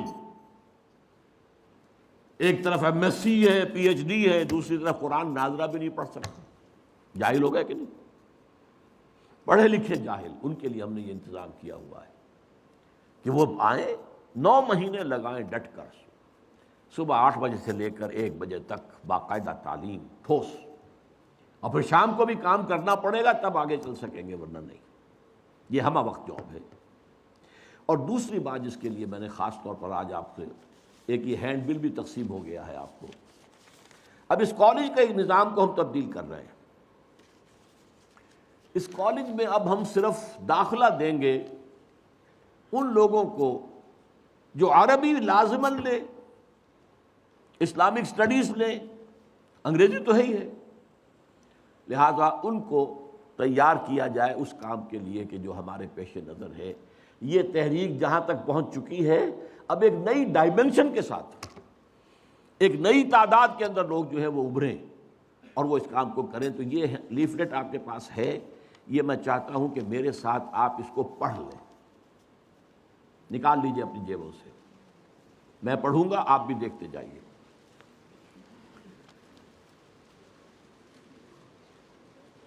میٹرک کا امتحان پاس کرنے والے نوجوانوں اور ان کے والدین کے لیے لمحہ فکریہ۔ اب رزلٹ آنے والا ہے۔ میٹرک کے امتحان کو پچھلے زمانے میں انٹرنس ایگزامینیشن کہا جاتا تھا، یعنی یہ کہ اس کے پاس کرنے کے بعد ایک نوجوان علم کے اصل میدان میں داخل ہوتا ہے۔ یہ تو تیاری تھی میٹرک تک تو، تاکہ آپ کچھ پڑھ سکیں، لکھ سکیں۔ لہذا یہ اہم موقع ہوتا ہے کہ نوجوان اور ان کے والدین غور کریں کہ علم کے حصول سے انسان کا اصل مقصد کیا ہونا چاہیے۔ کیا علم کا مقصد صرف روزگار کا ذریعہ اور دنیا کی عارضی زندگی کو بہتر سے بہتر سطح پر گزارنے کی صلاحیت کا حاصل کرنا ہے، یا اس سے اصل مقصد ذہن اور فکر کی صلاحیتوں کو پروان چڑھانا اور عہد حاضر کے افکار و نظریات کے تنقیدی مطالعے کے ساتھ ساتھ علم حقیقت یعنی علم دین، خصوصاً اللہ کی کتاب کے علم کا حصول اور اس کے ذریعے دین حق یعنی اسلام کی سربلندی کے لیے جد و جہد کر کے آخرت کی ابدی اور سرمدی زندگی کامیابی اور کامرانی حاصل کرنا ہے۔ خاص طور پر والدین غور کریں کہ وہ اپنی اولاد کو صرف دنیا میں رزق کے حصول کے قابل بنا کر چھوڑ جانا چاہتے ہیں، اور یا انہیں ایک باعزت زندگی گزارنے کے قابل بنانے کے ساتھ ساتھ اپنے لیے آخرت کا توشہ اور صدقہ جاریہ بھی بنانا چاہتے ہیں۔ اولاد اس کام میں لگے گی، صدقہ جاریہ بنے گا آپ کے لیے۔ اگر طلباء اور والدین دونوں کا جواب دوسرے مقصد کے حق میں ہو تو وہ مرکزی انجمن خدام القرآن لاہور کے قائم کردہ قرآن کالج میں داخلے کا فیصلہ کریں۔ اب ورق الٹ لیجیے۔ قرآن کالج میں اس سال سے ایف اے کے لیے داخلے جو ہیں، لازمی مضامین تو ہیں ہی، انگریزی، اردو، اسلامیات اور مطالعہ پاکستان، ان کے ساتھ ساتھ اختیاری مضامین کے ضمن میں صرف 2 گروپ ہوں گے۔ ایک وہ ہے جن میں عربی، اسلامیات اور سیاسیات کے ضمن میں شہریت، سیوکس، پولیٹیکل سائنس بنتا ہے پھر آگے جا کر یہ، اور دوسرا گروپ ہوگا عربی، اقتصادیات اور اقتصادیات کے گہرے فہم کے لیے ریاضی۔ یہ 2 گروپ ہوں گے تاکہ ایک جانب طلبہ کی انگریزی اور عربی زبانوں کی بنیاد پختہ ہو جائے، چنانچہ عربی کے ذریعے علم دین کے اصل سرچشموں قرآن اور حدیث تک رسائی حاصل کر سکے، اور انگریزی کے ذریعے عہد حاضر کے خیالات اور نظریات سے بحثیت مجموعی بہرہور ہو سکے۔ دوسری جانب عہد حاضر کے نظام اجتماعی کے 2 اہم ستونوں یعنی سیاسیات اور معاشیات میں سے کم از کم ایک میں اعلیٰ تعلیم کے حصول یعنی ایم اے پی ایچ ڈی تک رسائی کے قابل ہو سکے، تاکہ ان علوم کے ضمن میں تحقیقی اور تخلیقی خدمات سر انجام دے سکیں۔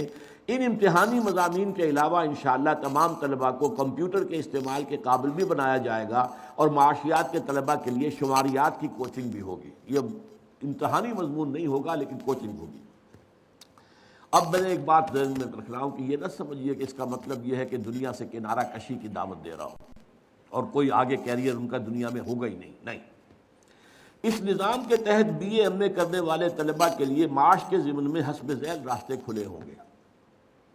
نمبر 1، اولین اور حلال ترین ذریعہ تعلیم و تدریس، جس سے نبی اکرم صلی اللہ علیہ وسلم کے ساتھ بھی ایک نسبت قائم ہوتی ہے، اس لیے کہ آپ نے فرمایا ہے کہ انما بعثت معلما، مجھے معلم بنا کر بھیجا گیا ہے۔ کالجوں میں پڑھائیے، یونیورسٹیوں میں پڑھائیے، حلال ترین ذریعہ روزی ہے، اس میں حرام کا کوئی پہلو ہے ہی نہیں، اور پھر اس میں وقت ملتا ہے، اتنا فارغ وقت ملتا ہے کہ جس میں آپ دین کی خدمت کا کوئی کام کر سکیں، باقی اور چیزوں میں پھر وہ وقت نہیں ملتا۔ دوسرا یہ کہ ایل ایل بی اور ایل ایم ایم کر کے پیشہ وکالت اختیار کیا جا سکتا ہے۔ اس ضمن میں واضح رہے کہ علامہ اقبال اور قائد اعظم دونوں ہی پیشے کے اعتبار سے وکیل تھے۔ علامہ اقبال کیا تھے؟ وکیل۔ قائد اعظم کیا تھے؟ وکیل۔ اور دنیا میں سیاسی اور معاشی نظام بنانے اور چلانے والے اکثر وکیل ہوتے ہیں یا سوشل سائنسز کے فارغ۔ یہ جو فزیکل سائنسز ہیں وہ تو ان کے خادم ہوتے ہیں۔ وہ ایٹم بم بنا دیں گے، استعمال تو کرے گا صدر امریکہ۔ وہ کون ہے؟ وہ سائنسدان ہے۔ نظام کون بناتے ہیں؟ وہ تو ہیومینٹیز کے پڑھے ہوئے لوگ ہوتے ہیں، لاء کے پڑھے ہوئے لوگ ہوتے ہیں، وہ لوگ ہوتے ہیں جو نظام چلاتے ہیں، بناتے ہیں۔ یہ سائنٹسٹ تو سب سرو کرتے ہیں، یہ کام کرتے ہیں، چیزیں بناتے ہیں، استعمال تو وہ کرتے ہیں۔ نمبر 3، سول سروس کے مقابلوں کے امتحانات میں شرکت کے بعد سرکاری ملازمت اور سرکاری عہدیدار ہونے کے ناطے دین کی مؤثر خدمت۔ آپ سرکاری عہدیدار ہیں، کہیں تحصیلدار ہیں، اپنی تحصیل کی مسجد میں خود خطبہ دیں، کیا کیفیت ہوگی اس کی؟ آپ ڈپٹی کمشنر ہیں، ڈی سی او جو کہلاتے ہیں شاید آج کل، آپ وہاں خطبہ دیں، اس کی صلاحیت حاصل کر کے آپ جائیں گے، اس کی کیا تاثیر ہوگی؟ اگر صاحب کردار بھی ہو انشاءاللہ تعالی، جس کے لیے کہ یہاں خصوصی تربیت کا انتظام ہوتا۔ نمبر 4، مندرجہ بالا تینوں صورتیں میں تو دین کی خدمت جز وقتی ہوگی، لیکن اگر اللہ تعالیٰ قبول فرما لے تو رزق کے ضمن میں خالصتاً اللہ پر توکل کرتے ہوئے ہمہ وقت اور ہمتاً اللہ کے دین اور اللہ کی کتاب کی خدمت، جس کے لیے دوسرے خادمان دین کے ساتھ ساتھ انجمن خدام القرآن کے صدر مؤسس اور تنظیم اسلامی کی مثال کو بھی سامنے رکھا جا بانی تنظیم اسلامی کی مثال کو بھی سامنے رکھا جا سکتا۔ میں نے بھی ظاہر بات ہے 40 برس کی عمر ابھی قبری حساب سے ہوئی تھی، اس کے بعد سے آج تک ایک دن بھی کوئی دنیاوی معاش کے لیے کوئی کام نہیں کیا۔ اللہ نے کھانے کو دیا ہے، رزق اس کے ذمہ۔ میرا کتابچہ اس کے ضمن میں حساب کم و بیش، میں نے کہاں سے کھایا ہے، لوگ سوچتے ہیں جب کچھ نہیں کیا تو کہاں سے کھایا، اس کا پورا حساب کتاب میں نے دے دیا۔ چونکہ قرآن کالج اسلامی دعوتی اور تربیتی درس گاہ ہے، لہذا اس میں ذہین اور باصلاحیت اور اچھے نمبروں سے میٹرک کرنے والے مستحق طلباء کو فیس کی معافی کے علاوہ زیادہ غیر مستطیع طلباء کو رہائش اور تعام بھی مفت فراہم کی جائے گی، اور زیادہ نمایاں صلاحیتوں کے حامل لوگوں کو اضافی وظائف بھی دیے جائیں گے۔ اب میں اس میں آپ سے تعاون کی درخواست کرتا ہوں، بلکہ توجہ سے سنیے، میں آپ سے آپ کی اولاد کی بھیک مانگتا ہوں۔ ہر داعی بھکاری ہوتا ہے، اسے لوگ چاہیے آؤ میرا ساتھ دو، ہر داعی بھکاری ہوتا ہے۔ بہرحال بھکاری، ہم تو بھکاری ہیں، اور میں آپ سے اولاد کی بھیک مانگتا ہوں اس کام کے لیے۔ میں نے آج تک اللہ کے فضل سے کسی کے سامنے ہاتھ نہیں پھیلایا، لیکن یہ جھولی پسار رہا ہوں۔ حضور صلی اللہ علیہ وسلم نے جھولی پساری تھی، اے اللہ میری اس جھولی میں عمر بن الخطاب اور عمرو بن ہشام میں سے کسی ایک کو تو ڈال دے، اس کے ذریعے سے اسلام کو قوت اور سپورٹ عطا فرما دے۔ بس میں اس پر آپ حضرات کو، اور اس کے لیے آپ میں سے ہر شخص جائزہ لے، اپنے عزیزوں میں سے جو لوگ بھی میٹرک پاس کر کے آ رہے ہیں، ذہین تر نوجوانوں کو لائیے۔ ہمارے ہاں روایت کیا بنی ہے، جو بیچارہ کوئی نابینا تھا اس کو بٹھا دو وہاں حافظ بنا دو، کہیں اور نہیں چلتا تو حافظ بنا دو۔ بھائی ذہین آدمی چاہیے، یہ دنیا آج جو ہے یہ بات یوں نہیں مانتی، ذہین لوگ۔ اللہ کا شکر ہے بھارت میں بھی اللہ نے پیدا کیا ہے ذاکر نائک، اس کی بات سنی جا رہی ہے، ہندو سن رہے ہیں۔ اسی طریقے سے اب جیسے اللہ نے یہاں اس دعوت قرآنی کو جو ہے وہ ایک کامیابی عطا فرمائی ہے، اور وہ واحد شخص ہے، ذرا نوٹ کیجئے، ٹریلینز آف ڈالرز رکھنے والے عرب حکمرانوں میں سے کسی کو توفیق نہیں ہوئی کہ کوئی تبلیغی ٹیلی ویژن جو ہے اس کا چینل قائم کر دے،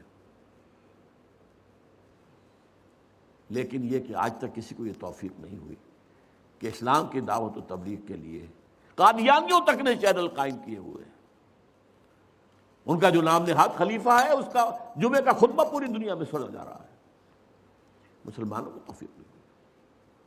سلطان آف برونائی دنیا کا امیر ترین آدمی، سعودی بادشاہ دنیا کے امیر ترین لوگ، یہ امارات والے جو ہیں کیا کیا کچھ کر رہے ہیں، یہ بھی اللہ نے توفیق دی ہے تو اس بندے کو ذائق نائک، جس کا نام نائک ذاکر نائک ہے، اللہ نے تو کام کی توفیق دینی ہی ہے۔ یہ تو آپ کا اپنا وہ ہے کہ نصیب کیا ہے۔ فشقی و سعید، دو ہی طرح کے لوگ ہوں گے، یا شقی ہوں گے یا سعید ہوں گے۔ سعید وہ ہوں گے جو کلمہ خیر سنیں، قبول کریں اور اس پر عمل کریں، اور شقی وہ ہوں گے جو سب کچھ سن کر سن رہ جائیں۔ تو میں اس میں آپ سے تعاون مانگتا ہوں، آپ سے آپ کی اولاد کی بھیک مانگتا ہوں اس کام کے لیے۔